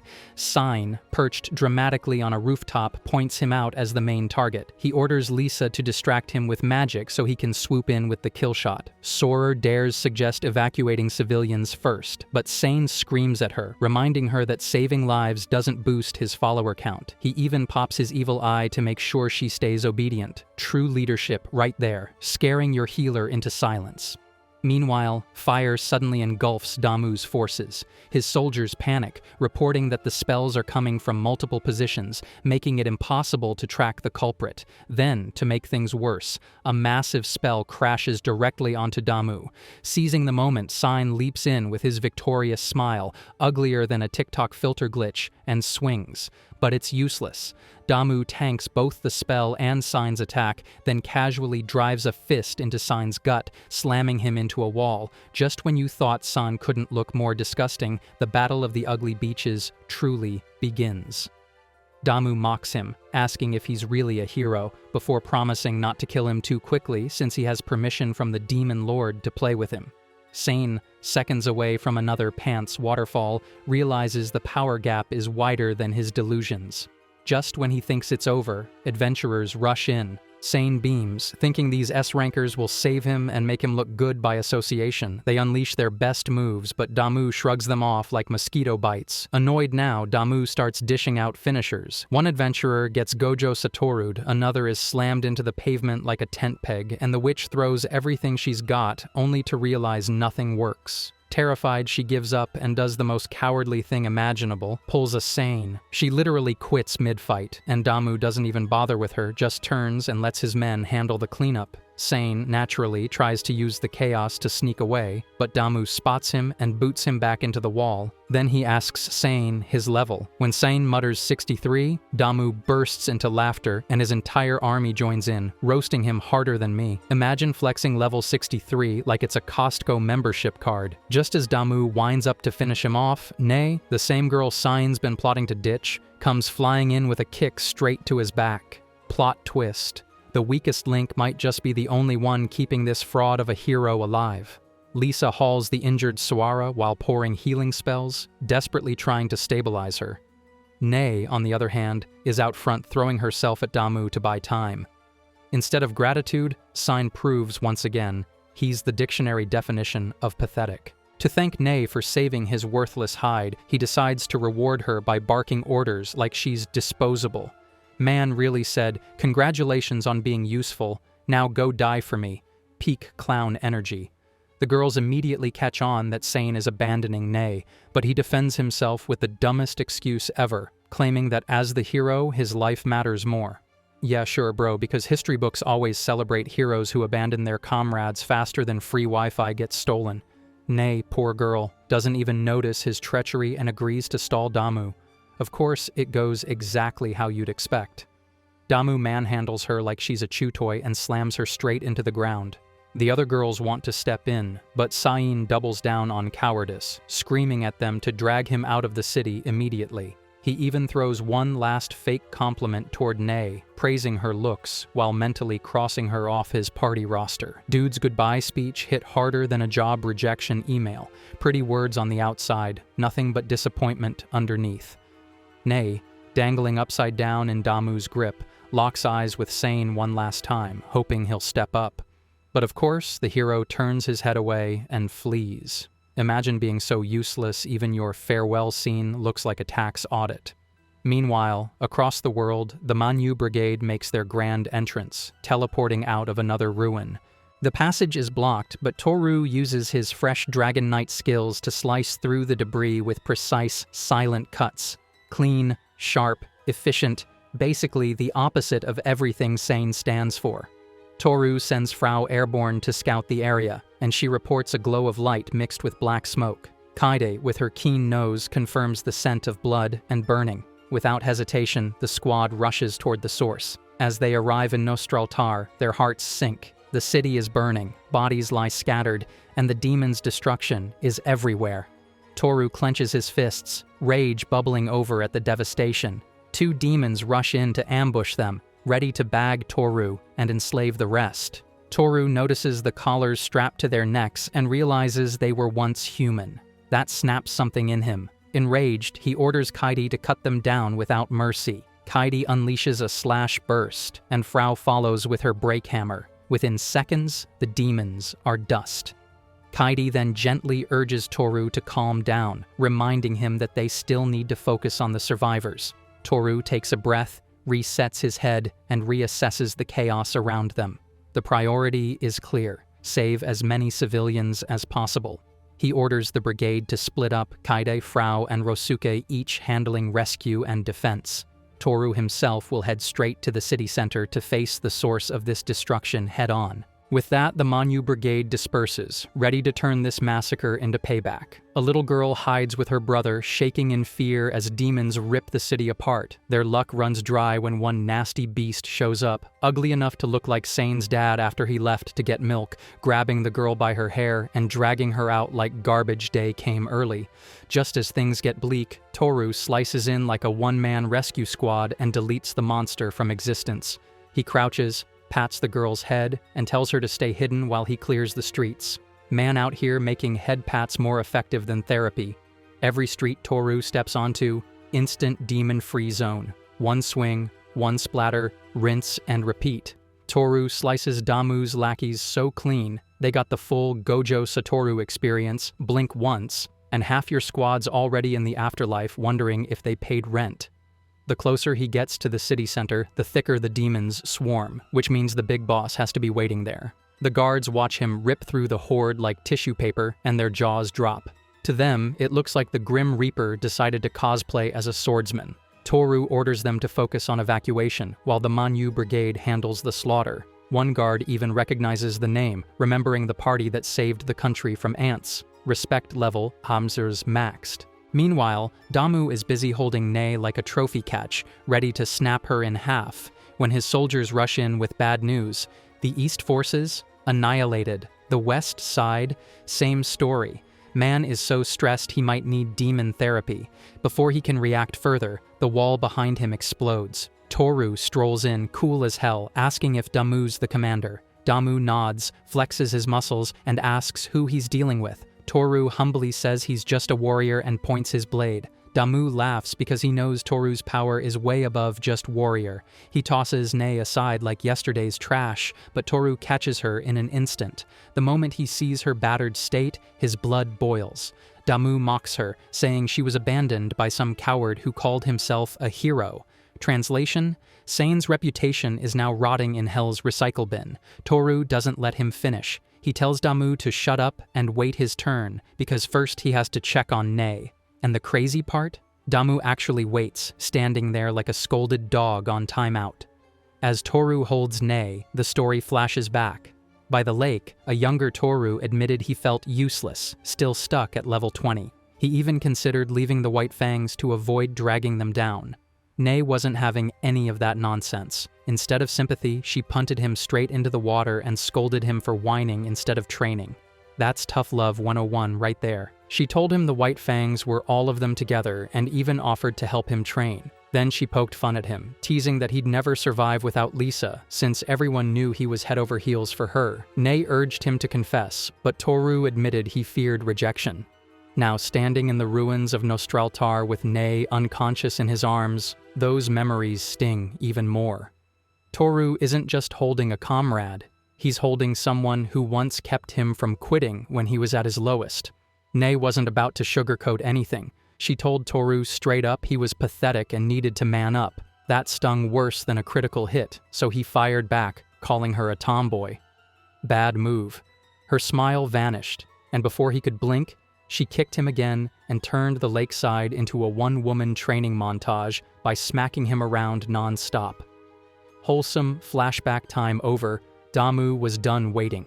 His goons charged in, but Toru rewarded their effort by cutting 4 into 8 pieces with a single swing. Homie basically doubled their party size with 0 effort.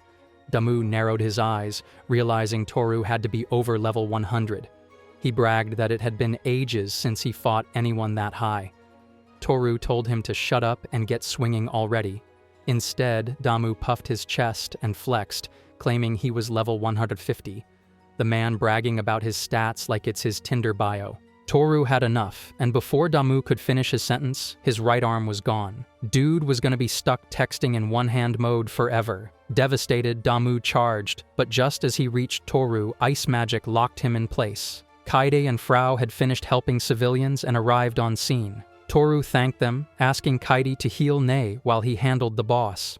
Damu panicked, realizing Toru wasn't solo, this was a full squad. He called out his demonic weapon, a cursed axe that fused into his arm. He promised to show the true power of the Demon King's army. Toru tried to finish him mid-transformation, but he was a second too slow. Damu blocked and countered with Demon Strike followed by Fang Strike, forcing Toru into the wall. Damu's speed skyrocketed, but his face stayed ugly. He strutted forward, proudly introducing his weapon, Prado, and claiming it boosted his level by 1/3. He swung again, boasting that he was level 195. Bro really said 195 like demons had better math skills than women. Still embarrassing. Frau got nervous, asking if they should help, but Kaide smirked, saying Toru didn't need it. She declared their master was the strongest, no hesitation. The smoke clears, and Toru is just standing there, blocking Damu's so-called ultimate strike like it was nothing. Man looks like the Goku of this bootleg isekai, except instead of yelling for 5 episodes, he just tanked it in silence. They clash again, Toru looking for a weak spot while realizing Damu has way more combat experience. Meanwhile, Damu can't comprehend how someone was tanking his demon form without a scratch. Then Toru vanished, reappeared, and drove his sword through him in an instant. Damu thought he could regenerate, but Toru was already holding the axe's core in his hand. Man didn't just break his weapon, he robbed it mid-fight. Damu accepted defeat, asking Toru's level. Toru told him he was level 300. Damu laughed, almost happy to die, knowing he had fought a real monster. He went down like a warrior, something Sain wouldn't even cosplay as. Toru and Kaide wait outside Nei's room, tense like parents at a report card meeting. The old doc finally waddles out and explains that the hyper potion Toru handed over saved the day. No life-threatening damage, but she'll need rest since those spots can reopen if she moves wrong. Translation: the potion patched her up, but she's basically one bad sneeze away from square one. Toru heads inside, visibly upset but relieved when he sees her arm fully healed. Good thing he didn't pawn that potion for pocket change. Man would have been crying harder than a broke gamer watching Steam's summer sale. Kaide, calm as ever, notes she's happy to help, her healing waves already having worked wonders. As she scans Nei one last time, Kaide suddenly stiffens. Something's wrong. She asks Toru to step outside, then drops the bombshell. Nei's stats scream brainwashing. Not the cute hypnotist at a carnival type either, more like Sain's dollar store genjutsu. Toru clenches his fists. He remembers growing up with Sain, never imagining he'd rot into this disgusting pig, but it makes sense. Who else but a discount Orochimaru with less style and more diarrhea would stoop this low? Of course he'd cast the worst genjutsu of all, convincing women he's worth anything. Toru steels himself. If Sain really did this, consequences are going to hit harder than Kaido's club. Morning comes. Nei wakes up disoriented. She remembers being abandoned, yet still tries to defend Sain. She says he asked her to stall the demon general, and at least had the decency to look back at her before leaving. Toru nearly combusts at this logic. Girls praising Sain for doing the emotional equivalent of checking his rearview mirror before ditching her. That's not love, that's Stockholm Syndrome with extra seasoning. Still under the spell, Nei even blurts out that she loves Sain, but her thoughts unravel immediately. She insists it's only natural she sacrifice herself for the party, glad Toru survived so they can continue together, but then admits her head feels scrambled, a total mess she can't sort out. Toru can't stomach this anymore. He straight up tells her she's brainwashed. She resists at first, clinging to her fake devotion, but her justifications spiral. Kaide and the crew exchange pained looks. Nei didn't deserve this cursed DLC. Toru sets a potion in her hands, one strong enough to shatter even the worst brainwashing. But the catch is brutal. If the false actions clash too hard with her real self, it could fry her mentally. Collapse isn't just possible, it's a coin flip. He tells her the choice is hers, no judgment, then leaves the room. Kaide gently urges Toru to rest, but he shakes his head. Rage and worry have him wired too tight for sleep. Then a scream rips through the hall. They rush back in and find Nei writhing, tears streaming. Kaide hugs her tight, healing waves flowing, while Toru notices the empty potion bottle. Nei finally calms, but begs Toru not to look at her. She sobs, apologizing for the awful things she said and how she betrayed him. That's the post-Sain regret hangover, like waking up sober and realizing you flirted with the ugliest guy in the club. She calls herself the worst, but Toru reassures her it wasn't her. She didn't have free will. Deep down, she'll always be Nei. Leaving her in Kaide's care, Toru steps out to clear his head. Around him, citizens rebuild the ruined city, patching walls, hauling supplies, and even unloading aid from neighboring countries. Toru watches with a small smile, admiring their determination. Unlike San, who abandoned his comrade, these people fight to rebuild together. Toru hopes Nei can bounce back like the city folks rebuilding. Just then, those siblings he saved show up to thank him, grinning ear to ear. Their gratitude actually warms him up. A few guards also recognize Toru as the leader of the Manhwa Brigade and shower him with respect. Toru tries to play humble, but too many witnesses got him center stage. Bro hates the spotlight more than a gamer hates sunlight. But tough luck, everyone's pointing at him. He offers to help with the rebuilding, but the guards try to wave him off. Toru insists, saying if he just sits around, he'll spiral into depression faster than someone checking their crypto wallet in 2022. Within a week, most of the city is repaired thanks to his stubbornness. Nei finally opens up, telling Toru she's shocked he would bother helping someone like her. She says she doesn't deserve that kindness, but Toru claps back with facts. He reminds her how she carried him when he was a burden to the White Fangs, and now it's his turn to return the favor. Bro is spitting loyalty like it's shonen protagonist law. Nei admits she's done with the adventurer life. Heart shattered, spirit broken, she just wants to retire back home and live quietly with her parents. Then she grabs his hand and asks him to make one last memory with her. Toru instantly realizes she's given up on living, so he drags her straight into town, didn't even let her change her pajamas. Pajama date speedrun. He walks her right into a slave shop, asking the uncle to make a master-slave contract with Nei. She grabs his shirt, calling him out for mocking her. Toru calmly explains he won't treat her like a slave. Uncle says he first has to check she isn't brainwashed, which is funny considering Sain's bargain bin hypnosis still lingers. Toru tells Nei he knows her plan, and if she promises to live, he won't go through with it. Nei cracks, sobbing that the pain is unbearable and she doesn't want to live anymore. Toru doubles down. If she won't live for herself, she'll live as his slave. Call it punishment, call it redemption, but he's not letting his childhood friend crash out. Nei lightly hits him, calls him despicable, then agrees. On the way back, Toru notices she's oddly cheerful, though she should be sad. The truth?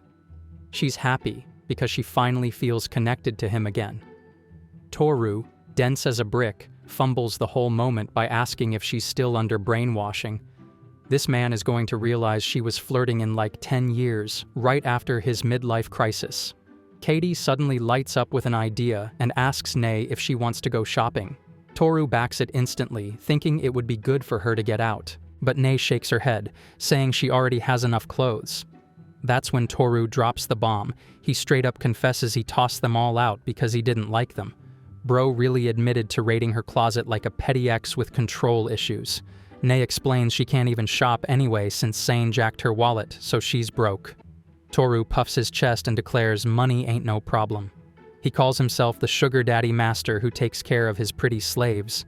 Nei cracks a smile and teases that maybe she should act spoiled and call him master. Toru short-circuits on the spot. Any normal guy would fold like a lawn chair here, and our boy proves he's no exception. They walk through the recovering village, shops already open and villagers patching things up fast. Every stall they pass, people greet Toru and Kaidi like local celebrities.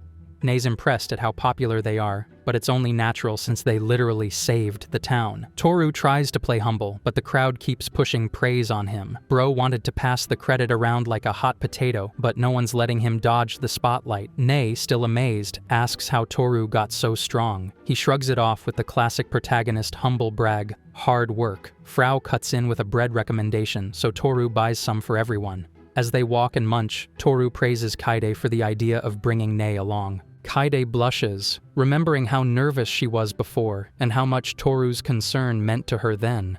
She says confidently that since he could save her back then, she knows he can save Nei now too. For her, anyone important to her master is important to her as well. Toru glances over and sees Nei smiling for real, laughing with Panda and Frau, and it sparks hope she'll bounce back to her old energy. They hit the clothing shop next. Kaide, now in stylist mode, dresses Nei up and nervously pushes her in front of Toru. He instantly compliments her, not wanting a repeat of the Frau dress meltdown incident. Nei blushes hard at his words, while Toru, still blind as a bat, fails to realize she's actually flirting. Kaide and Frau get jealous, demanding compliments too, and Toru's left juggling egos like he's speedrunning a harem on hard mode. The next stop is an oasis with a pool, aka fan service territory. Panda and Frau cannonball first, splashing everywhere. Toru stares, baffled that Frau can act this childish while being 28. But what really fries his brain is how Kaide somehow nailed his swimsuit size perfectly. Bro is side-eyeing like, how the hell did she get my measurements? Hidden cameras? Then Kaide pulls the ultimate power move. She whips out sunscreen and asks Toru to rub her back. That's peak cunning. Toru, being a good boy helper, agrees immediately, even though his soul is sweating harder than his hands. Nei watches from the side, impressed at Kaide's sneakiness. Toru clings to his self-control, remembering Uncle Turban's words. Contracts only force reasonable orders, but if the slave's heart doesn't align, it twists their mind. That's how he knows Kaide's loyalty is genuine, her feelings aren't forced. With that reassurance, Toru steels himself and keeps rubbing, trying to be the gentleman. But before things get any spicier, Nei rockets in and boots him square in the face. Bro went from sunscreen massage riz to KO'd with a concussion in half a second. Toru snaps back to reality after Nei's kick, thanks her for pulling him out of horny jail, and Kaide casually drops that she wouldn't have minded if he kept going. Bro almost passed out hearing that, but Nei cuts it off, reminding him to stay on mission instead of speedrunning a fan service route. With that, the squad splashes into the water, enjoying their day like nothing happened. Nei eventually steps out, claiming she is tired. Her smile, though, feels weird to Toru, the type of smile people wear when they're dying inside, but don't want to show it. Even Kaide notices, telling him she still needs support. So Toru follows, bringing her a drink like a gentleman trying to rack up brownie points. Nei insists he doesn't have to worry, but Toru just sits there like a stone wall. Then she cracks, admitting she is still tormented about Swara and Lisa being stuck in brainwash mode. It kills her to have fun while they suffer. Toru reassures her, this ain't her fault, it's Sain's pig-face nonsense. He promises he'll make that fraud pay. He extends his hand, telling Nei to forget everything and just have fun. Nei finally smiles for real, grabs his hand, and they cannonball back into the pool, like kids ditching trauma for 5 minutes of peace. A week later, they're in the kingdom of Armand. Nei is ready to head home. Toru asks if they should escort her, but she insists the carriage and guards are enough. She's impressed the Manhwa brigade has clout here too, treated like heroes everywhere they go. Toru asks what she'll do once back, and she says farming with her parents, basically swapping demon raids for cabbage duty. Honestly, it sounds more peaceful than anything Sain ever offered. The goodbyes start. Nei thanks Frau and Panda for the flying experience, basically the weirdest Airbnb review ever. She thanks Kaide for sticking by her side. Then she leans in and whispers, telling Kaide that Toru is kind but also dumb as a sack of bricks, so he will never notice feelings unless someone smacks him with them. Kaide smiles, saying to leave that problem to her. Translation: yeah girl, I know I'm carrying this man's Riz game on my back. Toru tries one last time to recruit Nei, but she refuses, saying she doesn't deserve to fight beside him. Before leaving, she grabs his arm and begs him to help Swara, since San barely treats her like a person. Toru promises. When he asks about Lisa, Nei crushes him further, saying even if Lisa is freed, her heart won't survive the truth. That one hits Toru like a truck, and he admits he's not even sure how he feels anymore. Lisa's betrayal still stings, but his emotions are scrambled. Nei tells him she trusts him to make the right choices, fist bumps him like a real one, and steps into the carriage. She waves goodbye while the brigade silently carries the weight of her trust. Toru watches her go, not knowing this was probably the most romantic moment he'll fumble this week. We switch POV to the so-called Lord of the Forest. Bro out here acting like a bootleg Lion King, bragging about how he's been shredding hunters with his claws and fangs like it's his daily cardio. He catches the scent of humans and licks his lips, thinking, dinner time. From a cliff, he leaps down with all the confidence of a WWE entrance. His teeth clamp down on Toru's head, or at least they try. Man's grip has less bite than a dollar store plier. His teeth aren't even teething right now. Toru just yeets him into the dirt in one move, and that's it. POV over, from narrator to roadkill in under 10 seconds. Night falls, and the crew sets up camp. Frau, mid-snack, pipes up and asks about Toru's future plans. Toru explains they're back on track for Grigit, then the capital. He considered chasing Sain to Barsail, but says it's too late for that detour. Translation, he's not about to go sniff pigsty breath until he has to. Nay already spilled that Sain and his harem will be at a roundtable conference in the capital, so Toru plans to ambush them there. Kaide, thoughtful as ever, asks what he'll do after beating Sain. Toru lays out his plan. He'll check Sawara and Lisa first, using the special potions he bought at the slave shop. If someone's brainwashed, their body glows pink. If they want to be freed, he'll cure them the same way he helped Nei. As for Sain, Toru admits that even if he's the culprit, he still can't shake the childhood memories, so he at least wants to hear his reasoning before delivering judgment. Frau immediately protests, saying not to give the fraud a word, but Kaide defends Toru's need for closure. Then Kaide presses him with the obvious question: if San really had that power, why didn't he try to brainwash Toru too? Toru admits he thought about that. He runs through the 3 methods of brainwashing: potions, hypnosis magic, and the rarest one, the evil eye of temptation. He's traveled for ages without once meeting anyone with those abilities, so it has to be the 3rd option. The evil eye lets the user charm members of the opposite gender who are below their level. In other words, Sain basically unlocked Simp DLC. Toru being immune proves he's above that nonsense. Frau warns them to be cautious anyway, but Toru shrugs it off. He's higher level, so the skill won't work on him. His real plan is to drag Sain back to their home country and have the court roast him in front of everyone. Public humiliation worse than death. Bro doesn't just want revenge. He wants a Twitch-streamed downfall with maximum subscribers. With that, the mood lightens. Frau and Kaide get excited about visiting the capital for the first time, buzzing about sightseeing and culture. Toru, proud, highlights the city's reputation as a hub of culture, though he might have revealed a little too much about his preferences while doing it. The girls instantly catch on and laugh, teasing him without mercy. As they trek through the forest, Frau casually clears enemies like she's running side quests while tossing out snacks from her bag, actual mid-battle treats. She flexes about hitting level 190, which finally makes Toru realize he hasn't seen her status window yet. She shows it off proudly, hoping it'll make her master trust her more. Toru studies it, impressed by her concealment detection ability, but stumbles when he sees a skill called Prayer for Growth. Frau explains it's mostly used to boost crops, basically an IRL farming buff. Toru, distracted, squints at her profile and says he still can't figure out her real age. Frau instantly snaps, telling him to focus on her level and not her years. He laughs it off, realizing her leveling speed is insane. She'll soon catch up with Kaide.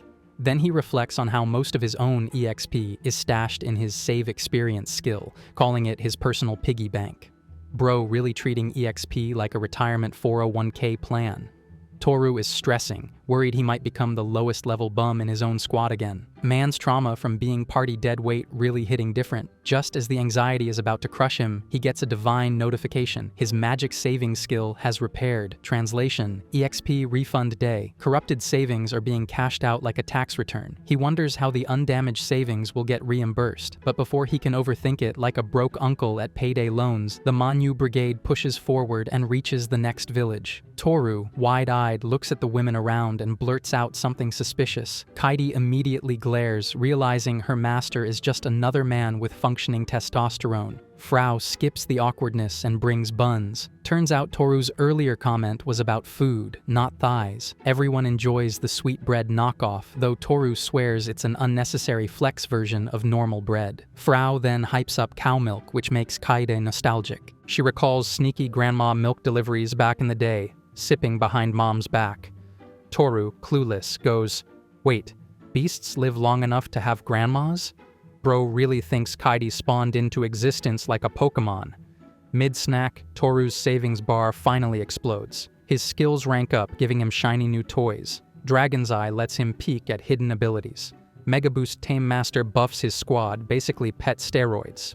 Job copy sounds broken, though he still has no clue how it works. And then, the real gem, super multi-purpose key. Bro jokes it could even unlock the door to his humiliating past. Spoiler, nothing can. Frau is proud of him becoming more of a monster, but Toru insists he's still human. Yeah, human with cheat codes stacked like Game Shark. They climb a mountain and spot the legendary Crow's Tower. The view slaps, big, beautiful, majestic. No one knows how it was built or what's inside.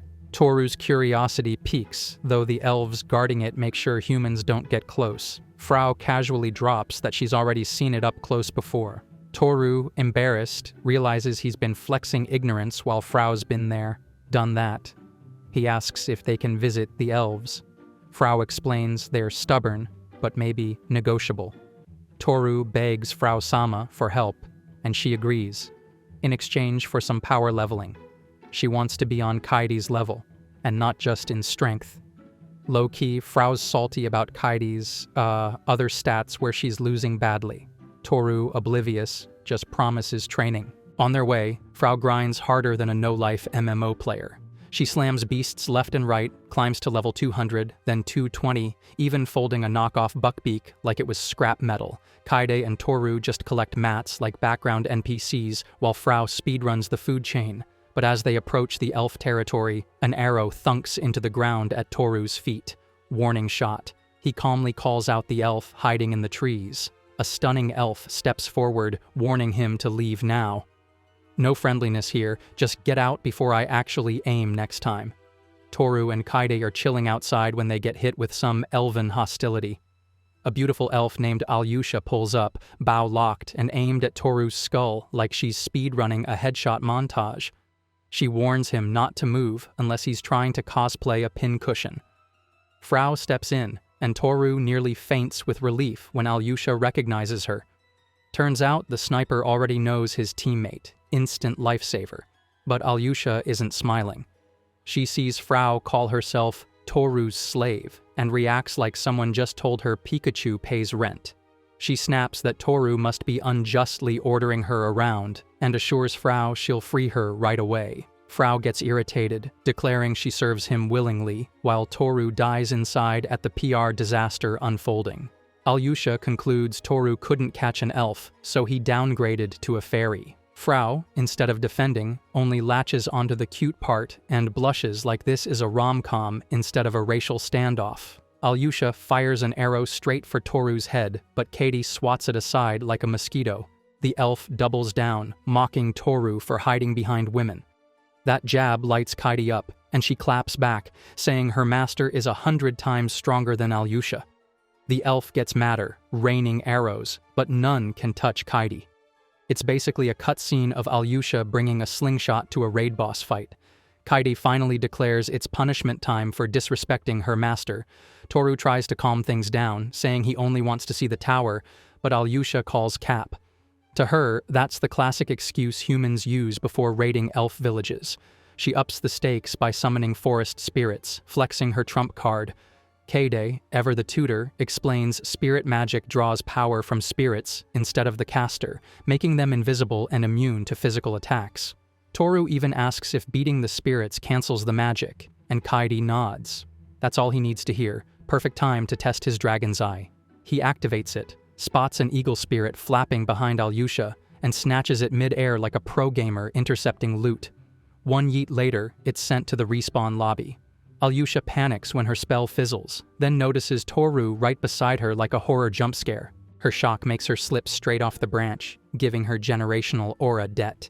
She scrambles back up though, shaken, realizing her trump card failed completely. Toru reassures her again, saying he only wants her to listen. Frau, trying to flex, tells Alyosha to beg forgiveness from her strong master, but Toru snaps at her to shut it since this whole mess started with her lousy wording. Alyosha admits she can't authorize entry alone. Frau suggests reframing it as an official visit on behalf of the fairy leader and she'll take responsibility. Alyosha reluctantly agrees, since that makes it formal. She leads them into the Elven village, a place so beautiful it could be a Pinterest board in real life. Alyosha warns them to watch their manners, and Toru promises he'll leave after seeing the tower. She drops a final bomb. It's been more than 100 years since a human was last allowed inside. Toru's basically walking in as the first guest pass of the century. The elves' welcome committee hits Toru with less hospitality and more Twitter cancel campaign. According to Alyosha's brother, the last outsiders allowed in were a group of heroes, and even that ended in problems, so Toru and his crew shouldn't expect open arms. Sure enough, rude glances follow him everywhere, and even the kids start pelting rocks like it's recess dodgeball. Toru, humble as ever, considers dipping early before this becomes elf Twitter versus human main character. Frau, however, is not having it. She flares her fairy power like a Karen threatening to call the manager, making sure everyone knows fairies aren't here to be disrespected. The whole village flinches at the display, though Alyosha scrambles to calm her down, warning her not to threaten the villagers. Trying to smooth things over, she promises Toru some exceptional hospitality later since he's the one who defeated her. Toru thanks her politely, though his brain is screaming, "Girl, I didn't order the flirt side quest." They move on to meet the boss of the village, Chief Hines. The dude looks like he's younger than Toru, but casually drops that he's 320 years old. Elf skincare really out here running ads for immortality cream. Toru respectfully requests permission to see the mysterious tower, and Hines agrees, but only under one condition. If Toru can open the ancient door, he gets free access inside. If not, he can join the long list of scrubs who failed, including a legendary thief from the past who couldn't even scratch it. Basically, the tower's door has been clowning people for centuries. Kaida, once again proving she's the squad's CFO, immediately asks for 30% of any treasure inside. Hines agrees like he's tossing Monopoly money, convinced Toru has zero chance of success. Alyosha raises concerns, but Hines mocks her for being a constant worrywart and even roasts her for still being single. She instantly considers adding fratricide to her resume. Strong family bonds in this elf village. The Manhwa brigade finally arrives at the colossal tower, jaws dropping at the sheer size. Toru eyes the infamous keyhole that Hines mentioned. First instinct, brute force. He plants his feet and shoves like he's trying to push a stuck shopping cart. The door doesn't budge, not even a squeak. Alyosha, instead of laughing, looks impressed by his raw strength, which tells you how tragically low her standards must be. Realizing muscles won't cut it, Toru flips the switch from Gym Bro to Rogue Main. He pulls out a pin, ready to pick the lock, about to speedrun this tower like it's Skyrim with infinite lockpicks. The elves watch, confused as this human goes from Goku training arc to backyard locksmith. Alyosha stares at Toru like he just pulled a Uno reverse card on a millennium of elf failures. The elves spent centuries crying at this door. Kaidi even explains it hasn't been opened in over 1,000 years because no duplicate key works. Toru? Man strolls up with a pin like he's about to unlock his childhood diary. He slides it in, activates Master Key skill, and click, open sesame.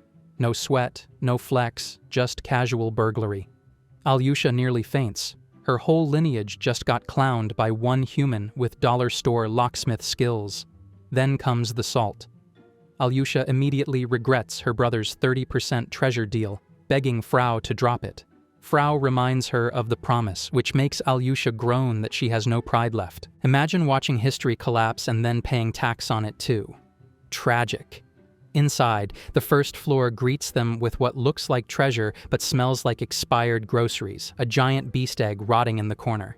Panda fans are crying too. His long-awaited companion is basically breakfast gone wrong. They get the stench of death itself. Squad bails upstairs gagging, and panda fans everywhere weep because their mascot's egg companion Ark just scrambled. Panda fans are crying too. His long-awaited companion is basically breakfast gone wrong. The second floor is a complete flip. A pristine lake of chilled water glistening like Evian on tap. Alyosha almost cries like she just saw rent money hit her account. To her, this is treasure of the century. To Toru, it's just floor 2. His loot radar is still buzzing, so he drags everyone up to the next level. Jackpot on the 3rd floor. Rows and rows of shelves stacked with ancient scrolls, each one worth more than Sain's entire career, which, let's be honest, wouldn't even buy lunch. A single magic absorption scroll runs 130 million, and here they're stacked like Costco bulk packs. Kaidi casually reads the ancient text like she's got Duolingo Platinum, Frau joins in too, and Toru is left looking like the dumb kid sweating during a pop quiz. Relief only comes when Alyosha admits she can't read either, making them official literacy buddies. She even thanks Toru, calling him a good human, which makes him sigh with relief. At least someone sees him as noble instead of broke. The kicker? Scrolls are single-use but insanely powerful in battle. Basically, one-time cheat codes that can flip a fight. Historic discovery level unlocked. On the 4th floor, even more scrolls pile up. It's basically an ancient DLC library, wall to wall. Kaede says it was clearly built for storing scrolls, and Toru can't stop grinning. The Manhwa Brigade's poverty arc just got patched out. They won't have money problems for life. Alyosha bounces with hype like it's Black Friday and insists there must be more upstairs. Sure enough, the 5th floor has another locked door. Alyosha vibrates with excitement, practically begging for treasure. Toru cracks it open effortlessly with the master key skill again, and instead of gold, they find a teleportation circle still glowing. Toru wonders aloud if it leads to another ruin, but before he can overthink it, Panda, Frau, and Kaede all nod without hesitation. If their master goes, they go, even if it's straight into hell. Toru pauses just long enough to feel grateful. Having companions this loyal hits harder than any loot. Then they step into the circle together. Meanwhile, 2 weeks earlier in the capital of Valsi, Sain is busy speedrunning disappointment. The king congratulates him for obtaining the holy sword, but immediately roasts him for running from Nostalar. Sain tries defending himself with no one could beat Damu, only to get humbled when the king casually drops that the Manhwa Brigade already folded that clown. Hearing this, Sain's ego deflates faster than a party balloon. The king still tosses him pity work. 2 jobs. First, go fetch an elf slave. Apparently his career has been downgraded to side quests. Second, defeat Demon General Rovus, who's blocking trade routes. Do both before the Round Table Conference in Grigot, and maybe then he can look like less of a fraud. San pretends to agree, but secretly plots to ditch the king. Still, he likes the thought of bagging a pretty elf girl, so he leans in on the mission. On the road, every tavern in town is singing songs and poems about the Manhwa Brigade.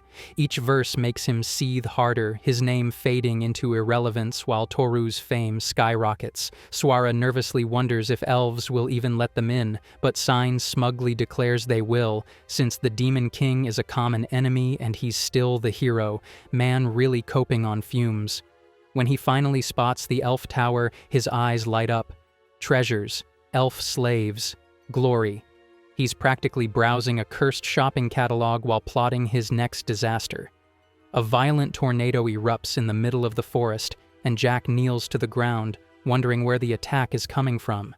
Bro claims to be a hero, but can't even sense a spirit. One of his simps tells him that it's a kind of spirit. It's probably elven magic, so they decide to be on their guard. Sain desperately tries to pinpoint the magic, but he can't do it, and it's insane.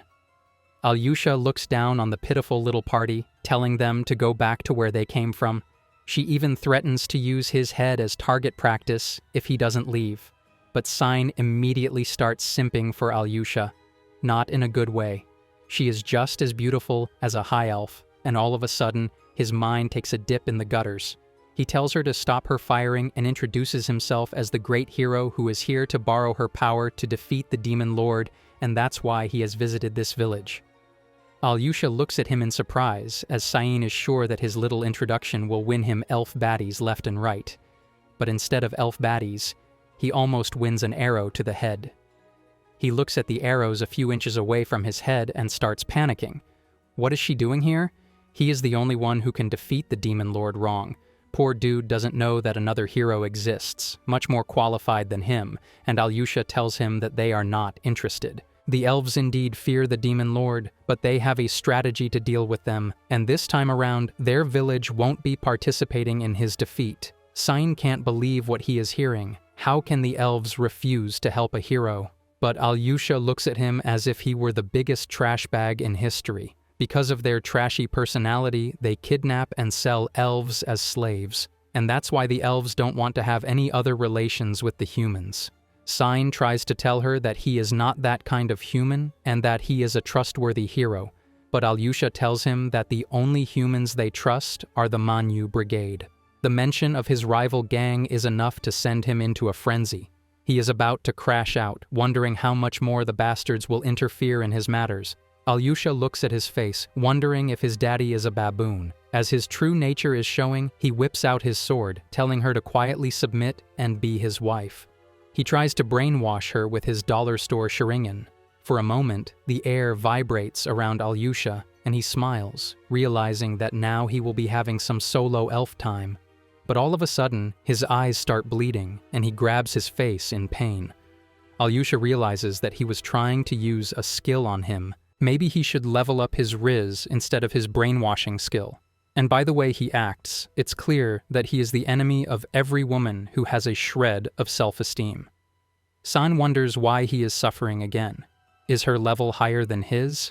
And no way there should be anyone who is above level 60. He readies his swords and tells his two simps to get ready. They try to resist and talk some sense into him, but he doesn't listen as Alyosha fires her bow repeatedly. He slices left and right and manages to deflect a few arrows, but one of them pierces his shoulder. A party member uses flame arrows to attack Alyosha, but she dodges them easily. Sain tries to sucker punch her with his sword, saying that for an archer, close combat is a death sentence, but not this archer. She uses wind spears to blow him away, quite literally smiling that he shouldn't underestimate the power of the elves. He barks at his team to shoot something stronger at them. A bright explosion rings out from the trees, and Sain wonders where this voice is coming from. They look around, and it turns out that Alyosha is completely fine. A barrier has protected her. He wonders about the magical shield. That skill blocks any magic for a set amount of time, and that skill belongs to a scroll. He always thought that elves were basically cavemen of the fantasy world. How can they use such advanced magic? He has no strength left. Alyosha, on the other hand, tells him to realize that he's surrounded. He should know when his little sorry ass is defeated. Sain looks around and realizes that this is an ambush. Alyosha still lets him go because he knows the Manhwa Brigade, and it's kind of hard for her to kill an acquaintance of the Manhwa Brigade. Sain wants to throw hands again. After coming so far, he needs to bag an elf body for the king, or else his own head will be rolling off his neck. He angrily mutters as an explosion shakes the entire forest. Just 2 weeks before this idiot arrived at the elf village, the elf cheese was scratching his head, thoughtfully asking Toru to repeat himself. Toru just says that they managed to open the tower, also find a hot spring and a huge heap of scrolls, and if he doesn't believe it, he should go check it out himself. The chief can't believe what he's hearing and turns to Alyosha, warning that it's a joke. Alyosha tells the chief that it's the truth. He freezes for a moment and immediately gasps in surprise. He can't believe the large number of scrolls in front of his desk. It's more than a super react. Kaidi smiles, reminding the chief that they had a deal that 30% of the loot would belong to them, and Furry tells the elves that they should be kind enough to welcome them. The chief, on the other hand, wants to go back on his word, but Alyosha warns them that they are the proud race that governs the forest, and it's his fault for agreeing to these terms. The chief starts sulking, wondering if they can reduce it to 10%, but Alyosha yells at him, calling him an idiotic brother and telling him not to make a fool out of himself. She tells them that it's their fault for underestimating the brigade, and they are to blame for what has happened. The chief is reluctant to pay out such a large sum. Mahdi decides to honor his deal. As a lot of water has been found in the tower, their village will flourish, and he's not sure if this qualifies as gratitude, but he should relax in the village for a bit. Toru smiles and accepts his kind offer. Kaide, on the other hand, tells them that she brought something else. She whips out 2 scrolls. Even the chief is surprised, as he has never seen these scrolls before.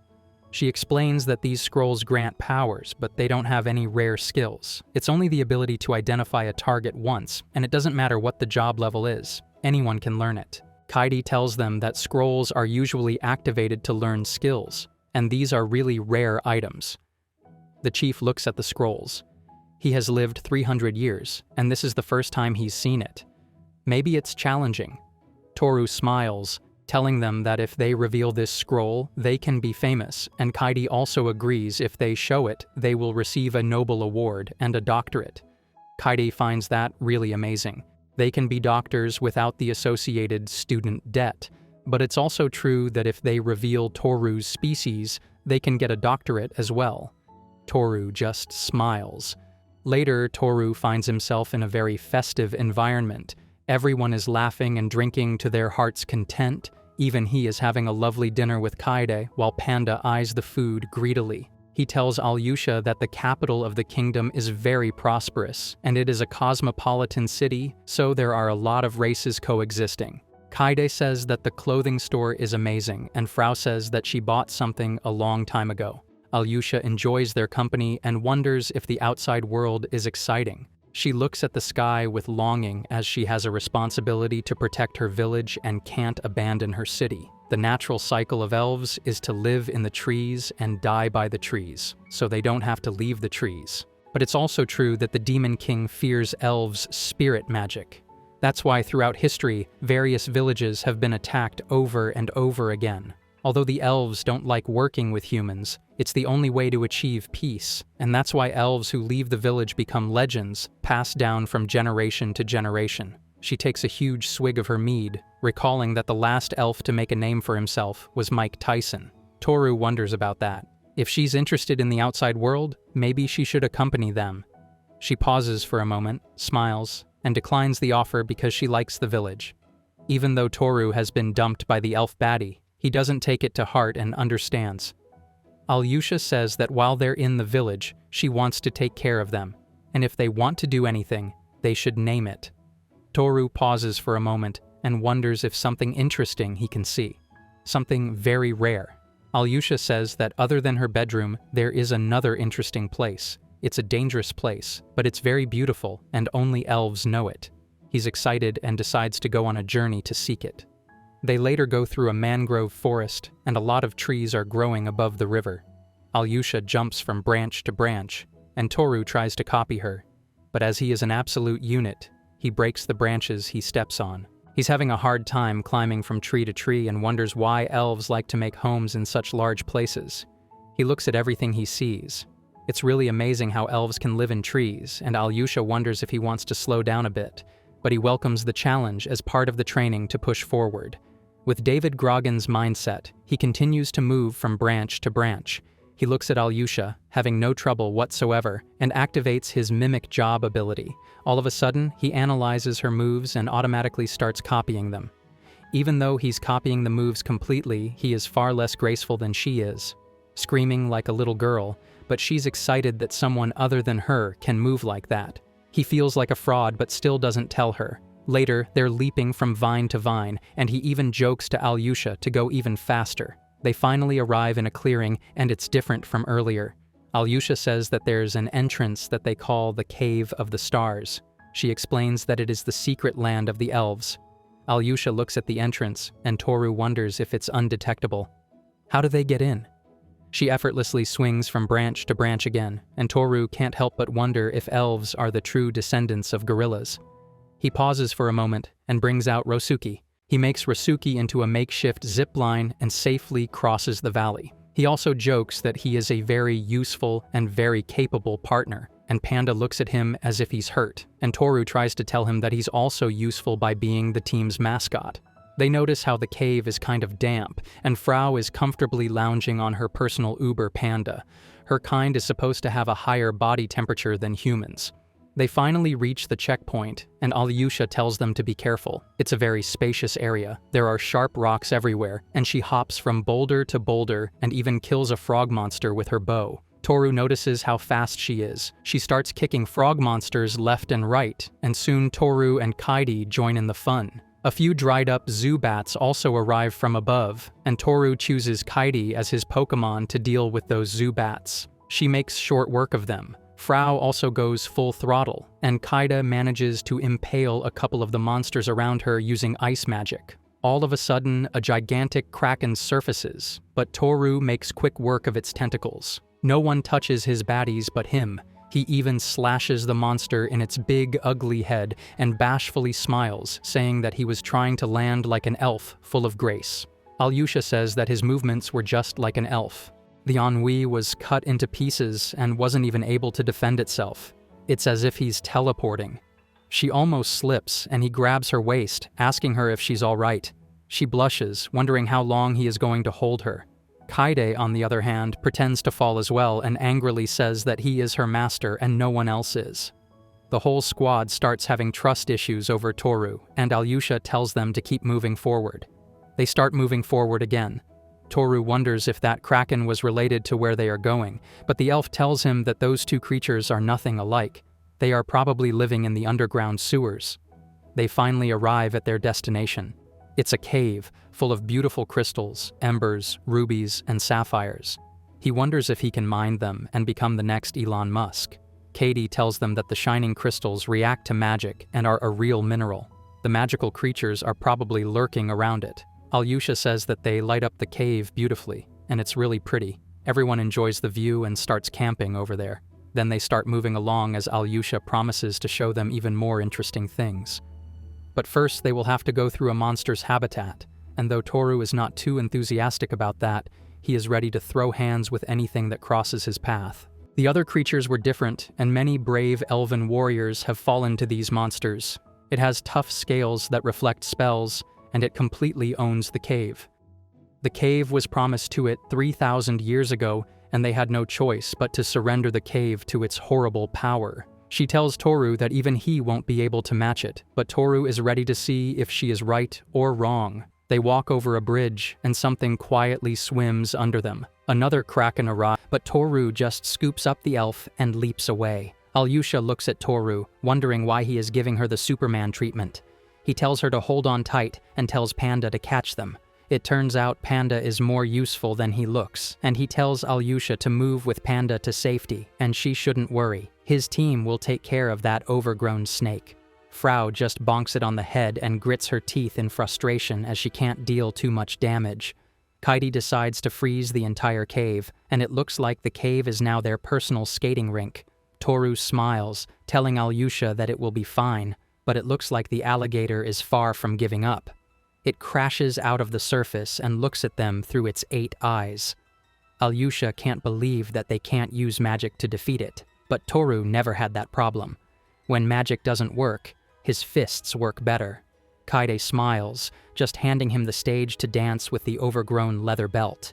He is ready to see if the indestructible opponent can take his longsword.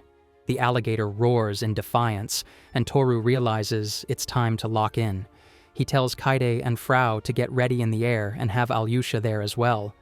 They tell him not to overdo it, but he tells them not to worry. Both of the baddies ask him if he will have any trouble against this overgrown swamp puppy. Toru tells them that if it uses its jaws, he will have some problems, but will he lose? Nah, he'd win. They start throwing hands with each other, and the alligator chomps on the icicle. Panda manages to float safely above the crocodile, and the crocodile focuses its attention on Toru, realizing that he's got his dance partner. Toru unleashes a few strikes from his sword. It manages to cut its height, but not too much because it's really hard. He asks Kaide to check his level, and Kaide realizes that it's a subspecies of a dragon, and it is on the 134th level.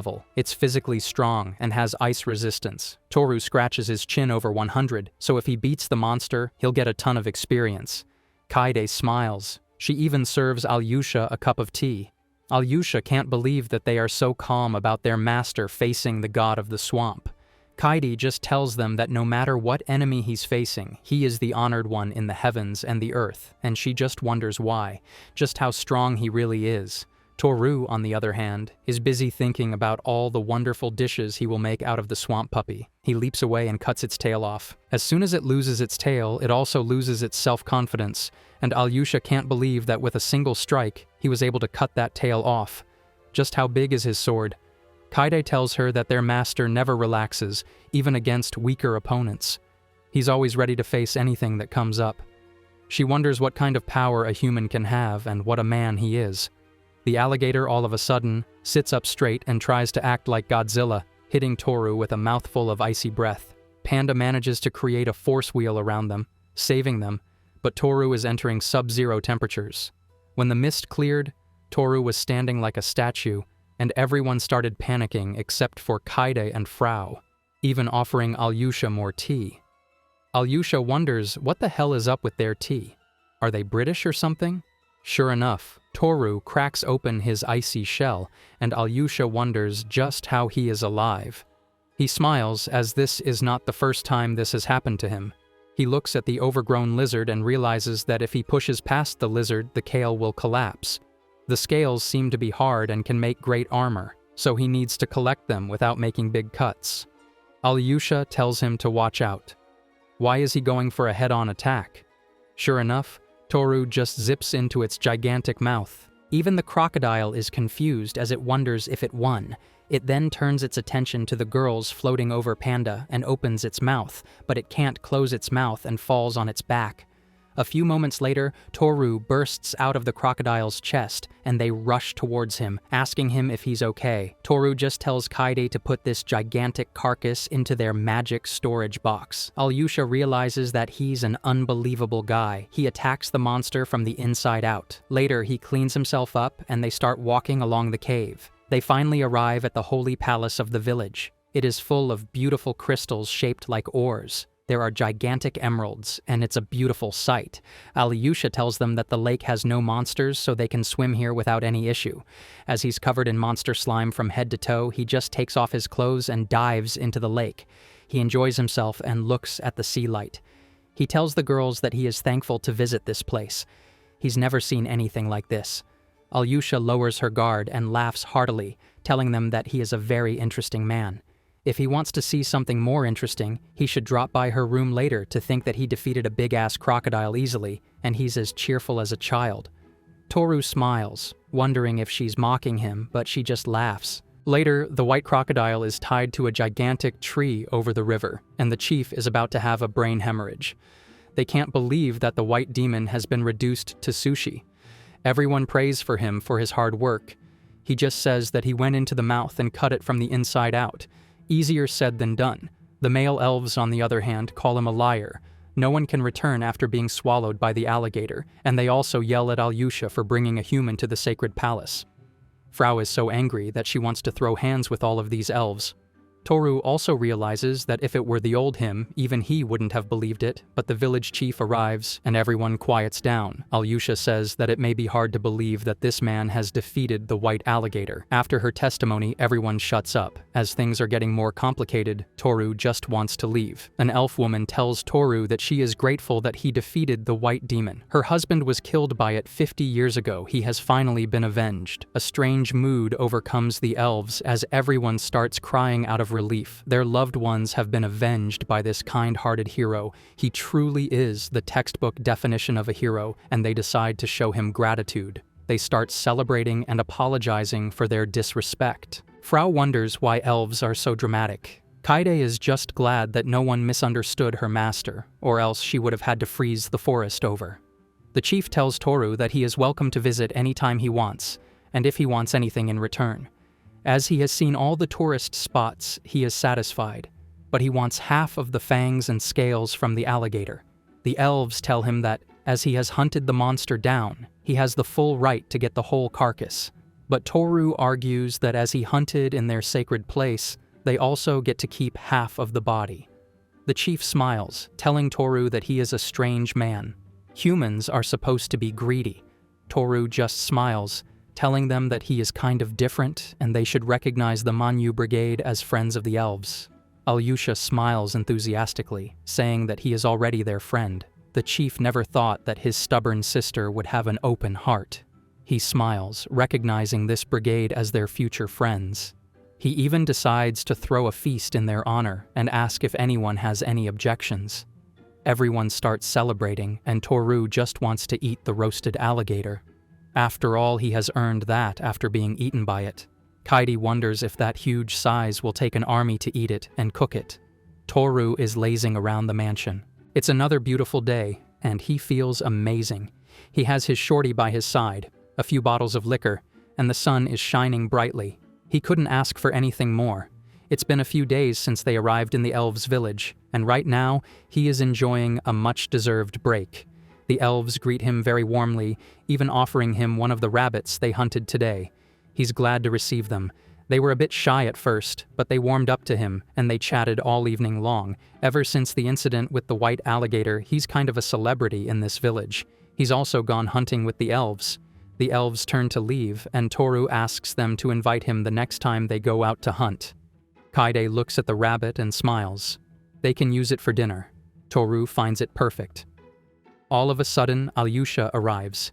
She's kind of troubled and looks at her screen. Her level is above the roof, and her skills have skyrocketed. Toru just smiles, telling her that that's good, but it's kind of strange how she went from level 44 to level 120. It looks like something happened. Maybe it's because of the experience she got from the white alligator, even though she didn't even raise her sword. Toru just quietly drinks. After all, it's thanks to his skill that global experience duplication is possible, but it's too weird to explain to others, so he'll keep it to himself. Alyosha, on the other hand, starts praising the spirits and thanking the forest god. Toru smiles. He's the leader of his party. They've all leveled up after beating the alligator. Toru is at level 301. Kaide is at 271 and Frau is at 243. They're the regular members, and even Alyosha got a few experience points because of being a guest member. If not for this little blessing, she probably would have fallen under Sain's mind control. Alyosha tells Toru that everyone recognizes him after the white alligator incident, but some are still nervous about his abilities. Toru looks at the sky, wondering if they are accepting him as a friend or a son-in-law. Why are they so nervous? She angrily wonders what he is talking about. He should have some pride. The white alligator was old and weak from the start, and they caught it in a trap. That's what the stubborn warriors are mouthing off, and she knows that he is a great warrior, the greatest she has ever seen, and she gets worked up when everyone badmouths him. Toru wonders what he should do to clear the air. Should they have a contest? Alyosha smiles, saying that they are going to go egg hunting. In this village, there is a test for warriors when they turn 15. They have to go out alone to collect eggs from an oversized chicken that builds nests in cliffs. If they can get some of the eggs, they can be claimed as warriors. The giant chicken is a monster that lives around there, and it has delicious eggs, rich and sweet, but it is very fierce and also very delicious. As soon as Toru hears about the delicious monster, he is about to throw hands. He tells Kaide to pack up his kitchen knives as they are going on an adventure. After preparing everything, he apologizes for being late. Alyosha tells him that everyone is already here. She whispers that there are warriors who were talking earlier, doubting his skills. 3 warriors who are somewhat taller than he try to corner him. They want to see his skills in person and see if he has what he claims to have. Toru just promises to do his best, like always. He'll try to get those elves, but the 3 elves are not so sure. Later, they come across a cliff. It's the warriors' wall, and once they cross it, they will be on their own. The mountain chicken makes a nest 700 meters high, and the elves tell Toru to get ready. The bones around these nests belong to those who have failed and fall to their death. They try to scare Toru by telling him to give up. Toru is ready to tackle that challenge. After all, he can copy any elf's abilities. As everyone is boasting about what amazing warriors there are, Toru is hyping himself up. He gets ready and understands that they should start climbing.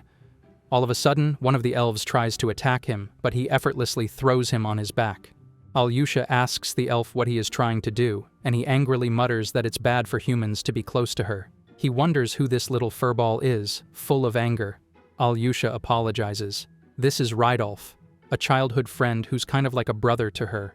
Even before becoming an adult, Bro got brother-zoned. He's still young and his skills are the best in the country. Rydolf, on the other hand, just wants Toru to apologize to Alyosha, angrily muttering that they shouldn't treat him like a kid. He's 17 for God's sake, and the human warrior is nothing in front of him. He yells at Toru to commit with him. They will take the warrior dress right here and right now. About 30 minutes until the monster chicken returns to its test.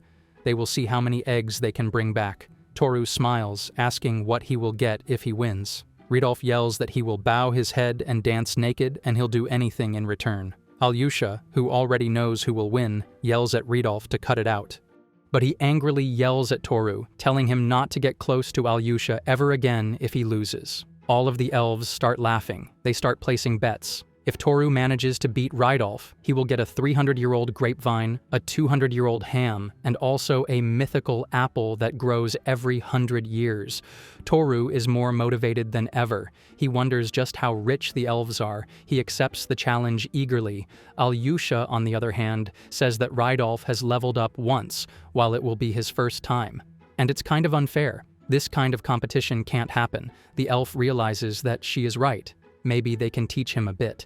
As they have an hour before everything starts, they decide to show Toru the ropes. Toru starts scaling the mountain. Alyosha goes ahead and climbs over him. He wonders how easily she can climb over the mountain, and it's a big help as he knows what to do. All of a sudden, he starts looking at her cake. It's an amazing view from down below, and she wonders why she feels kind of a weird gaze on her. She angrily yells at Toru that he was looking at her bakery just now. Toru bashfully says that it's only natural for him because she is climbing over him. She angrily tells him to look away, but if he looks away, he won't know how to climb. In a moment of panic, she accidentally slips and falls right on Toru's face. Toru is in heaven. It should have been me. Alyosha apologizes, saying that he's at this point. She's just resting her cake on his face and tells him to stop moving his mouth. Toru wonders what she is doing and why she is taking so long to get off. He can't hold on anymore. All of a sudden, Alyosha is now in need of a fresh shower. They are finally back, and everyone looks at Toru's face, which is swelling to the size of a melon. They wonder what happened to his face, and there's a strange fingerprint mark on his cheek as well. He tells them that he figured out the trip and is ready to go whenever they are ready. Both of the boys get ready to scale the mountain as a test of manhood. They start strong, and all of the elves look at the boys go. They can't believe how fast they are. One of the elves looks at Alyosha, wondering what kind of tutoring did she gave him. She angrily yells there is none of his business. He is huffing in exhaustion. He can't believe that Toru is keeping up with him. Toru then spots one of the nests. He remembers Alyosha's instructions not to get too close to where the mother bird is. The birds have a habit of knocking down climbers, and he should be careful. He gently scoops up an egg from a nest and repeats it over and over again until he has a couple of eggs. After the third egg is secured, Rodolphe is about to have a nervous breakdown. He didn't get a single egg and looked at one of the monster birds. Finally, Toru manages to get his 13th egg. This causes Rodolphe to act recklessly, and one of the birds pecks at his hand, and he accidentally falls. As he is free-falling, Toru heroically leaps into the air and grabs his arm. He calls out to Rosuki, and just like Batman, he is dangling from the cliff top holding the not-so-tough elf in his arms. Later, the elf bows in front of him and apologizes for being a hothead. Alyosha tells him that if not for Toru, he would have died. Rodolphe is so happy that he wants to call him Big Brother, but he refuses. Later, the 3 elf warriors are about to have a stroke when Toru brings back 30 eggs in total. The head smiles, promising to pray for him and to pay what he is owed. Toru is just glad that he was able to pull it off, and they vow to go hunting together later.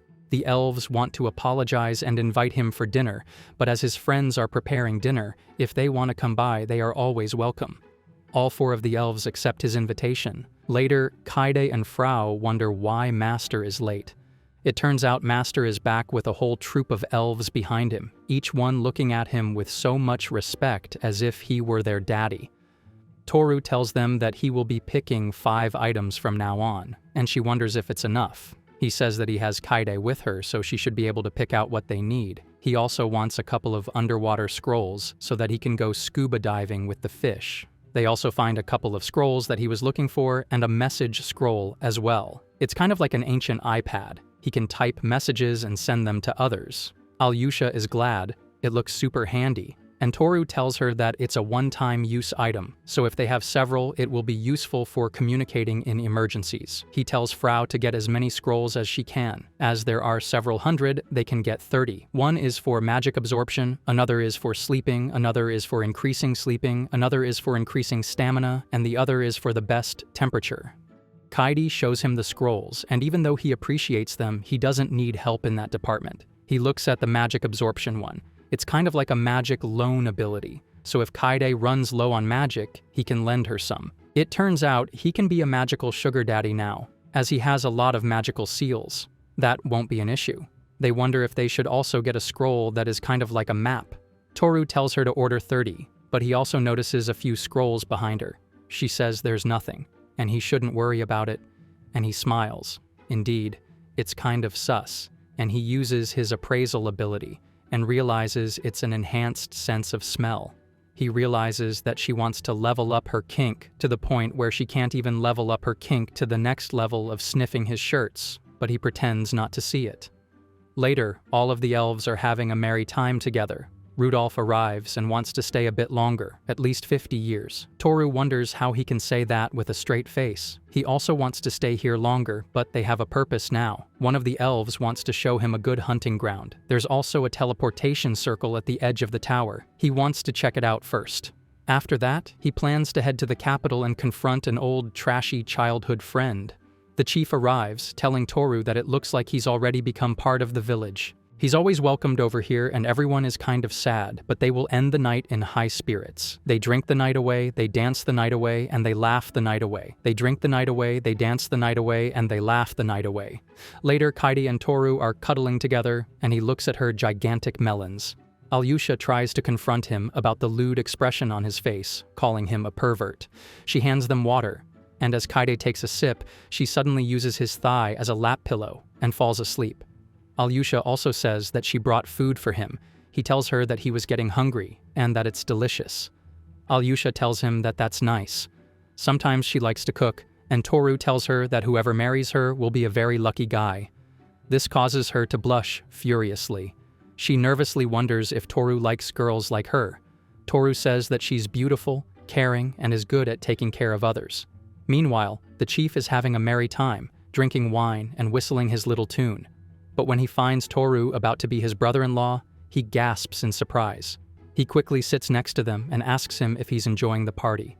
He pours him more wine, saying that it's getting late. Since the country house is far, it's better for Toru to stay at his mansion. Toru wonders if it's fine. It will be convenient if Kaede can sleep over here. He smiles, being the ultimate wingman for his sister, and telling them that he's going off to bed. He also has important tasks to handle. He tells Alyosha to guide Toru to his bedroom. He also tells her to do her best, and she wonders what he's implying. Toru says that it's a shame. He wanted to hear stories from the old hero's party. Alyosha says that it looks like he's planning something.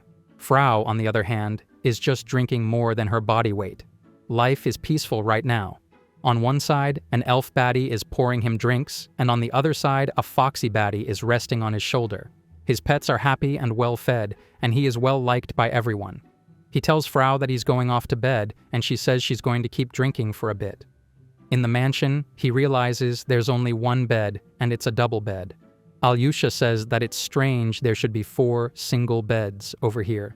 With no other option, he sets Kaede down on the bed, and Kaede murmurs that she doesn't want to part from her master. Alyosha, on the other hand, finds the doors all locked and is furious that her idiot brother is trying to set her up. She tells Toru to get the bed, and she will sleep on the floor, but Toru volunteers to sleep on the floor. She can sleep with Kaede, but Alyosha resists, saying that's not right for a guest to sleep on the floor. Toru says it will be uncomfortable if a woman sleeps on the floor. He's used to sleeping when he goes out camping. She angrily yells that they should sleep together if that's such a problem. Toru wonders if it's okay, but she says it's okay for male and female adventurers to share a roof. All of a sudden, she starts taking off her clothes, and Toru looks away in shame as she is basically in her undergarments. Being as thick as tofu, he can't catch a hint. Alyosha tells him to come closer, but he stands as if he is one of those pharaoh statues found in the pyramids. She turns on her side and wonders what she is trying to do. She is no longer a warrior. As it is really hot, Toru takes off his shirt, and he's jacked as hell. Alyosha looks at him and covers her mouth as he's really an alpha male. He turns to his side, and all of a sudden, Kaede starts cuddling with him. Things are getting steamy as Alyosha also grabs his back, saying that his feet are cold. She will warm it up. Just what is going on? And Toru is about to have a massive nosebleed with the elf body on his back and Kaede in the front. He is using every bit of his willpower not to get bricked up. The woody inside of his hoodie is emerging, and if he is like a wolf, primal desires stare in him as he looks at the 2 sleeping beauties. Frau looks at Toru walking through the hallway like a ghost. Toru's eyes are bloodshot. It looks like he will have to have some solo fun time to get his nerves in check. Later, he is really refreshed and smiling charismatically. Everyone is in a good mood. Frau, on the other hand, wonders about his little bath. He was gone for 2 hours. Toru realizes that his solo fun time is about to be revealed and wonders if he can shut her up with a bag of cookies. Later, the chief arrives, telling everyone that he is here and asking if they have a good night. Alyosha yells that because of him, last night was a disaster. She starts strangling him. Kaede, on the other hand, apologizes for drinking too much. Toru just tells him that they slept together in a bed, and she wonders if they were in the same bed. Why didn't he do something? A huge ogre-like monster with a single eye rushes through the town and everyone starts panicking. They wonder where these cyclops come from. A little girl accidentally trips, and her mother reaches out for her. They both look at the ogre helplessly as it's about to make them into a midnight snack. But just then, a volley of arrows hit the ogre from every direction, and a knight in shining armor saved the mother and daughter duo. One of the knights tells his lord that their outer shell is tough. The monster needs to be penetrated with a lot of firepower. The cavalry arrives when a row of soldiers tries to rush the ogre, but the ogre just brings down its large club. But one of the knights zooms past the incoming club and goes straight for the eye, using sun-breathing first form. Desert Rainbow, a blazing vortex, shoots from the Cyclops' eye, impaling its head and sending it crashing down. Everyone cheers for Lady Marianne. All of the soldiers rejoice that their lady has come to their rescue, and at this rate the head knight won't be able to show off his skills as the lord. Lady Marianne smiles. Later in her castle, she writes letters to Toru and Kaidi saying that it has been 2 months since they both left her kingdom, and there have been a few changes going around. First of all, she has been training as a noble lady, preparing for marriage. She is studying the art of cooking, sewing, and various things. She has finally realized that even though she is a warrior, her true place is in the kitchen, and she is also learning a bit about geography and the kingdom, but there is much to learn, and it is kind of challenging, and she is doing her best to keep up for the sake of their people. She wonders what else she should write about. Another big thing is that she has been allowed to accompany her father and crew on monster hunting. She doesn't have to spend all her time in the kitchen. When she is not cutting chicken breasts, she is cutting monsters for a living, riding across the territory and bringing relief to various people. And for the first time, she has realized what a vast world they live in. She loses herself to her thoughts, and a maid asks her why she is grinning. She bashfully wonders why she is here without knocking. The maid happily says that she must be writing another letter to her beloved Toru. And when will she get to see Toru again? Lady Marianne blushes furiously and tells her maid to send this letter.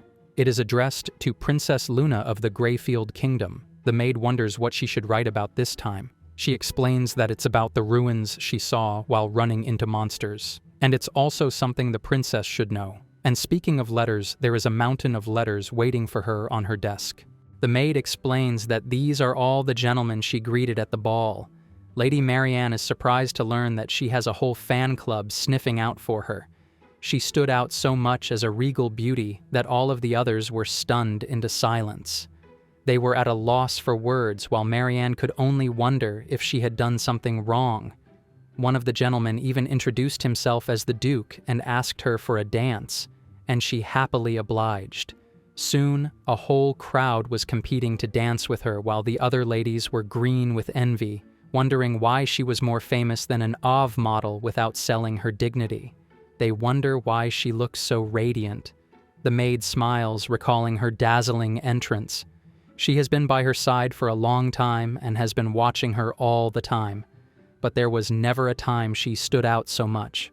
Marianne wonders why, and the maid smiles knowingly, saying that she has changed, maybe because something like hope is shining in her eyes.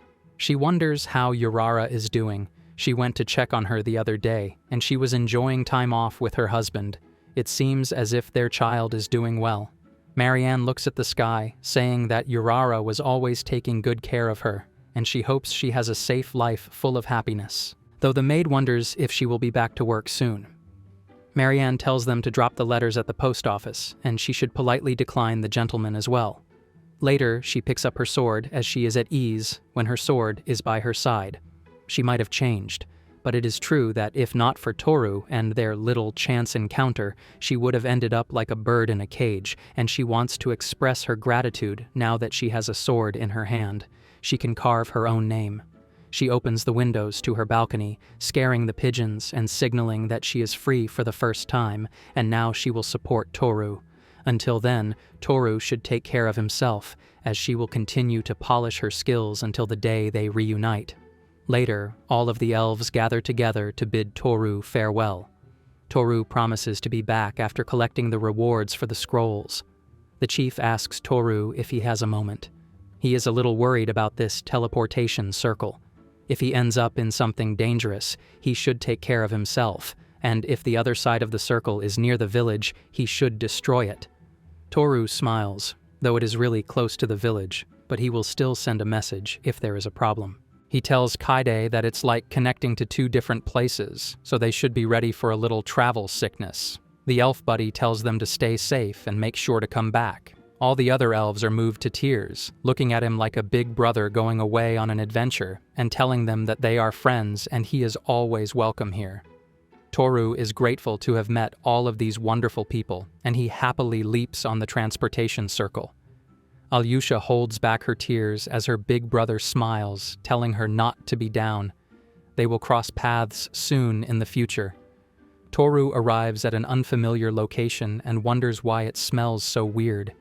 He wonders if he is in a Gunner cave with how sticky everything is. He tells Kaide to light up the path and tells Fairy to keep an eye on the surroundings. They immediately follow his orders, and he looks around. It's a small room with no entrance. It looks like they are in some old ruins, and he can't see a door, but that hasn't stopped him. He uses his grand theft job, which is very useful for finding hidden passages. He finds a rotating door and leaves the palace. He walks across a wall and wonders why it sounds hollow. He taps on the wall and realizes that he can make a door out of the wall. He slams into the wall and goes crashing into an old man who wonders why a young man is falling on top of him instead of a baddie. As if his prayer is answered, Kaide and the gang arrive asking Toru if he is all right, but Toru is about to puke his guts out because he accidentally locked lips with an old man. A whole band of adventurers arrives, and Toru tells them to hang on to their pants for a moment. He is not suspicious or anything, even though his entrance wasn't ideal. Everyone wonders what business he has here. Toru explains that they are a B-ranked party, the Wandering Brigade. One of the adventurers recalls hearing about them. They're big shots in the adventuring world. The old man says that, as they have heard about them, he is sure that he has been awarded the title of hero in the Armen Kingdom. So can he show some proof? Kaide whispers into Toru's ear to show them the hero bracelet. He recalls having that and deactivates the camouflage. Sure enough, he shows the old man his gauntlet, saying that this bracelet was given to him by the king. The old man smiles as he recognizes it as the legit thing. He grins, telling Toru that he was also a hero of the Empire. He shows his own bracelet and smiles, telling his party to lower the weapons. It looks like they are the real deal. As they have gone through the introductions, he is the former hero, Scotchel, and the other adventurers are his party. Orlos is the leader, and Poloa is the vice leader. Lin, the beast girl, is a member, and Bex is just happy to be here. Kaide wonders about the Flame Axe Brigade. She believes that it is an S-rank party. So why are they here? Orlos explains that they have been hearing about something strange, so they are explaining and exploring the ruin. Toru says that he actually stepped on a strange teleportation circle, and he has no idea where he is. Orlos tells him that he understands this is the deepest part of the ruins, the 20th floor. Toru just smiles. It looks like he is really close to the capital and has saved himself a lot of train fare. The old man looks at the gaping hole in the wall, asking if he can look inside. Toru looks at his skills and realizes they have all leveled up, maybe because he is wearing the experience gauntlet. The old man climbs up into the hole, saying that it looks like the artifacts have already been taken. Toru wonders if they are looking for something in particular. The old man says that his grandson has been poisoned, and he is looking for the highest grade antidote, but it's another dead end. Toru looks at Kaide, asking if they still have it. Kaide says that they have some in stock. They have the highest grade antidote, and he hands it to the old man, telling him to save his grandson. The old man is about to have a stroke. It's crazy expensive, and how can Toru just hand it to him? He doesn't doubt his kindness, but he is sure that there is no free lunch in the world. He appraises the bottle and realizes it's the real deal, but is he really going to give it for free? Toru decides to make them comfortable with this little act of kindness by asking for guidance in exchange. The old man is moved to tears and apologizes, appreciating what he has done. Toru wonders if he knows what kind of poison are they dealing with. The old man explains they are dealing with gargoyles, troublesome monsters, demons whose claws secrete deadly poisons that can turn people into stone. The old man says there are several ways to cure it, but they don't have time, and they don't have the highest grade antidote at home, nor the money to buy one. Toru wonders why they aren't using the priest's detox skills. The old man says there are no priests here in the world. Ever since TikTok has taken over, religion has been wiped out. He smiles. It looks like he has grabbed a big shot. Toru also laughs, telling him that this is getting embarrassing. Orlos tells them that they should be strong, and there is no way someone destined to be a hero is just decent. So, has he fought a dragon? Toru remembers throwing hands with a dragon and turning it into dinner rolls. Everyone gasps in surprise, saying that the red dragon must have been numerous. They are purebred. They can't believe that he took down a dragon. Frau wonders if taking down a dragon is such a big deal, and Katie says that the threat level ranges from SS to D class. It's a disaster level that can wipe out a whole continent. The strength between a purebred dragon and a subspecies is that of the heavens and the earth, so that's why they are SS rank. Lin just smiles goofily, telling them that she is a bit confused. It looks like Frau doesn't know much. Frau is about to throw hands, telling Lin not to end her words with a meow and not to try to act cute. Orlos bonds with Toru. It's a good time to spar with someone strong, and he wants to see how good he is. They arrive at the edge of the ruin. The old man is out of breath and wants to head back as soon as possible. He doesn't have much time left to spend with his grandchild. Toru asks for Panda to turn into a personal Uber, and everyone gasps in surprise, wondering what this adorable little creature is. The old man sits on top of Panda, wondering if this is what a spring beast looks like. They're finally home, and Toru looks at the mansion, wondering if it belongs to a former hero, and it's a bit small. The hero just laughs, saying that it's too small for him, but honestly, it's more than enough for him. He thanks them all, telling Orlos to be on his way and giving him a pouch full of gold to treat his friends to something nice. All of the party members leave, and Toru wonders if Orlos is his apprentice. The man just smiles, saying that he has become way stronger than him now, no longer the snot-nosed kid he used to teach. The old man courteously tells them to come in while Panda and Frau are busy playing tag. The old man says that he learned the basics from his father when he passed away, and Toru just smiles. That's why he doesn't really know his dad as a master. His grandmother taught him the way of the sword. Then Kaide smiles. When a person reaches a necessary stage, they meet the right people. Whenever one seeks a real master, they will appear through fate. Toru just smiles, laughing that it's true in their case as well. As they turn lovey-dovey, Frau tells them to stop flirting in broad daylight. The old man arrives, saying that he finally has the antidote, and this will save Anna. The woman of the household thanks them, and later, he thanks them as well. He can't express his feelings. Toru just tells him to play it cool. He just has the antidote, and it's best that he uses it. The old man has been thinking about what reward he should grant him, and honestly, looking at the house, it's clear that he doesn't have much wealth. So instead, he can get something valuable. He brings out a chest, and it turns out he's offering Toru a beast egg. They look at the egg as the old man says that this was given to him as a token of friendship from the late king. In the worst-case scenario, he was thinking of selling it to help cover the cost of the antidote. Toru bashfully says that it's too precious for someone like him. He can't accept it, but the old man refuses to hear anything. He never had the magical power to awaken it in the first place. His daughter quickly rushes into the room, telling him that Anna has regained consciousness and is getting better. Katie just smiles, telling everyone to be easy. The old man is so happy that his grandchild has been saved and graciously offers him the egg. Toru finally accepts it, and the Frau says that there will be more creatures like Panda born. Panda is glad that he will finally have a little brother to bully. He wonders what creature will hatch from it. The old man says that there are 13 confirmed types of eggs, and there were many beasts in ancient times. Toru is smiling. He is glad that he got such an interesting artifact from ancient times and decides to awaken it right away. He starts imbuing the egg with his own mythical energy, and lightning crackles around him. All of a sudden, a bright glow of lightning blazes from the egg, and the egg hatches. Toru wonders if the egg is dead, but it turns out there is a small ball of darkness hiding inside the eggshell. Toru wipes the slime off his face and realizes it's a cute little shark. Katie says that something feels kind of off, and Frau says that familiar beasts always have a kind of goofy face. This infuriates Panda. All of a sudden, the little fish is starting to look weak. Kaidi starts panicking, telling the old man to get some water quickly, or else their $1,000,000 fish will die. The fish is placed in a pond, and they almost killed it after it was born. Talk about trauma. The old man says there is some kind of fish, maybe a shark. Toru wonders if he is referring to ones from the ocean he saw in the books as a kid.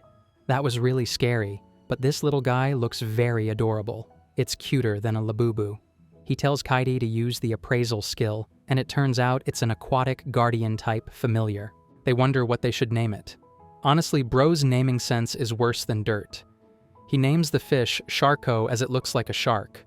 Kaide, on the other hand, just simps for him as usual, and Frau says, "Why does he have a habit of adding weird words at the end of a name?" He smiles, saying that when he was little, he read an old book, and there was an island far out in the east that used odd words at the end.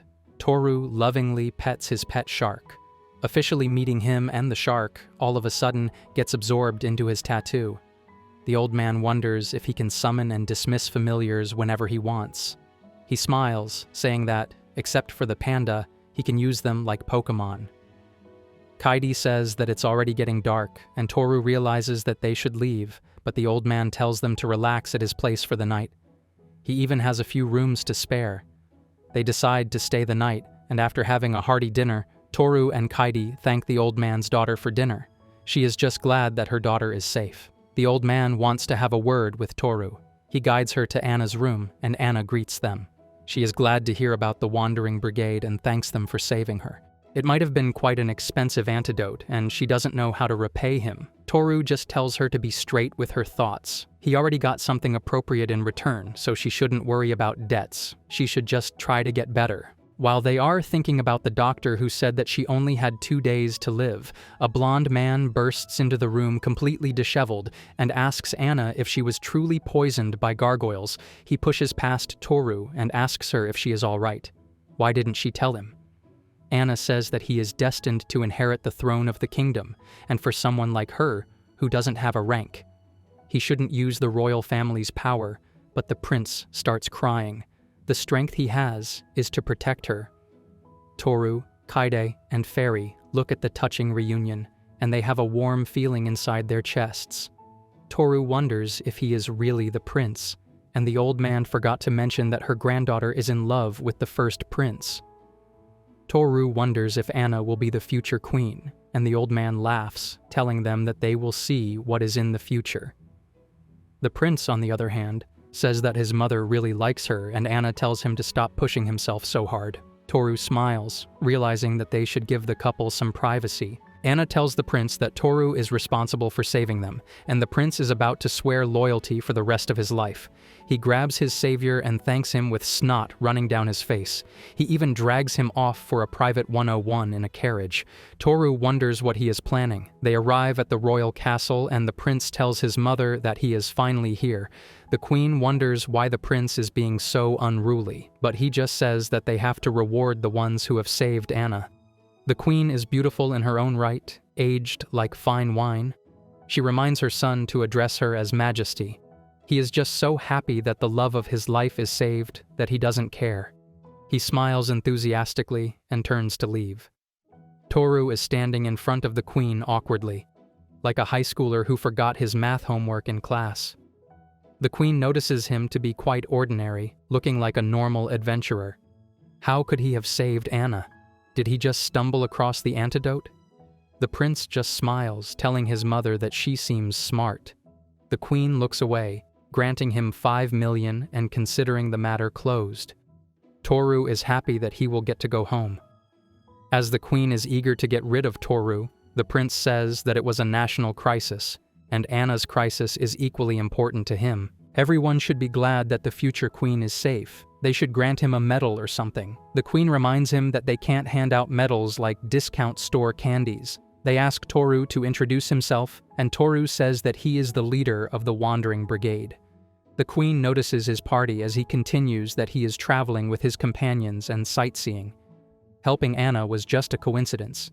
He ran into the old man in the labyrinth. The queen wonders if he is the same party that defeated the Demon King's 6 generals. Toru says that he is indeed the same Toru. The queen tells him that they are very grateful for his efforts. All of a sudden, she warms up and thanks him for helping her future daughter-in-law. She even asks him about his future plans, and seeing how there is no king around, maybe she is trying to shoot her shot.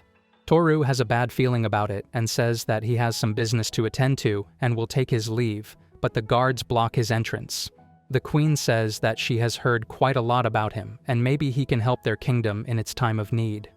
Toru realizes that he is in a sticky situation, and the queen promises him generous rewards. Later, he recounts his little adventure to his party. They need to eliminate the demon forces blocking the critical route to the neighboring country. Kaidi wonders if they have any information about their numbers. Toru says that they have sent 2 battalions, and both were wiped out. According to the few survivors, an elite small unit is in place with one of the 6 generals. Frau says that if they have found the same level as the general they defeated, it should be a breeze, but Toru is not too sure. She doesn't want to let his guard down, even though at this point he is a walking cheat code. He is still worrying about the demon general and wonders why the real hero is not here and why they are substitutes. Kaidi wonders what that lazy bum is doing. What they don't know is that he specializes in methane production. Later, the old man tells them to take care of themselves and the fate of their empire. Toru promises to be back in no time, and the whole city is cheering for him. People are standing on their roofs trying to get a glimpse of him. It looks like he has been mistaken for the hero, and he wonders if the queen is trying to set him up as the official hero. One old woman stumbles across the alley, calling out to him, saying that she has a son who went off as a soldier, but he hasn't returned. She is not sure if he is alive, but her son became a soldier trying to protect his country, and she wants to give him a proper burial. She hands him a pendant. If he happens to find a soldier wearing a similar locket, he should bring the remains so that she can bury him. This touches down immensely. Toru is now motivated to bring an end to the Demon King. Frau tells Toru that there will be a lot of bodies if 2 whole brigades were wiped out. It won't be easy, but Toru couldn't turn her down. He is a plan, and he knows all too well the pain of loving and losing those loved ones. As he turns to leave, he runs into the other adventurers he met earlier. It will take 2 days to reach the checkpoint, but they are in no hurry. Toru introduces them to Keide. They seem to be close to the royal family. Paula tells them that they will keep an eye on him. If they try to run away, they will report it to the queen. But Toru never runs away from a fight. His mama raised no quitter, but they are ready to see just how great the Wandering Brigade is. One of the 5 great continents is Grigot and Greyfield. To reach it from Grigot, they will have to pass through a couple of villages. There are mountains, and the demons are hiding there. Kaidi makes short work of a couple of spider monsters with her icy magic. Toru doesn't even have to raise his sword and thanks her. He asks Paula if the route is safe, and he wasn't expecting monsters to have claimed this area. He knocks up his bow, saying that there is a shortcut for the locals. Ever since the demon clan has blocked the main road, the monsters must have moved in. Rin looks at the monsters in disgust. She is not too fond of spiders. They continue their journey, and Kaida accidentally crashes into Toru, but Toru just smiles, telling her not to mind it. Kaide cheerfully says that she is glad that she got a little body-to-body action. Frau is not too happy with how she is as flat as a washing board, if only she were as caked up as Kaidi. But Panda tries to boost her self-confidence. Toru tells them to stop fighting, and Paula wonders why they are stuck guiding these idiots. Rin just tells him to knock off the negative attitude. Paula turns to Toru. During their fight earlier, he took a peek at their stats and used an appraisal scroll. Toru nervously wonders if he had a disguise ring on. He says that he just can't wrap his head around how he got the title of hero. Sure enough, level 50 seems to be decent for an adventurer, but still, when he is compared to real heroes, he is far from impressive. Plus, his skills and level are inferior to the old man's. So, did he just buy the title with gold? Toru realizes that he is a bit weary about his title. He tells Paula to evaluate them as a whole, but Paula is just not in the mood to hear him out. They are an S-ranked party, and why do they have to guide a B-ranked party? Kaidi is about to lose it. She is about to reasonably crash out for disrespecting her master. All of a sudden, they see dark shapes falling from the sky. It turns out it's armadillo monsters. Paula and Rin decide to show the rookies what they are made of. Paula manages to hit all of the monsters in a single attack.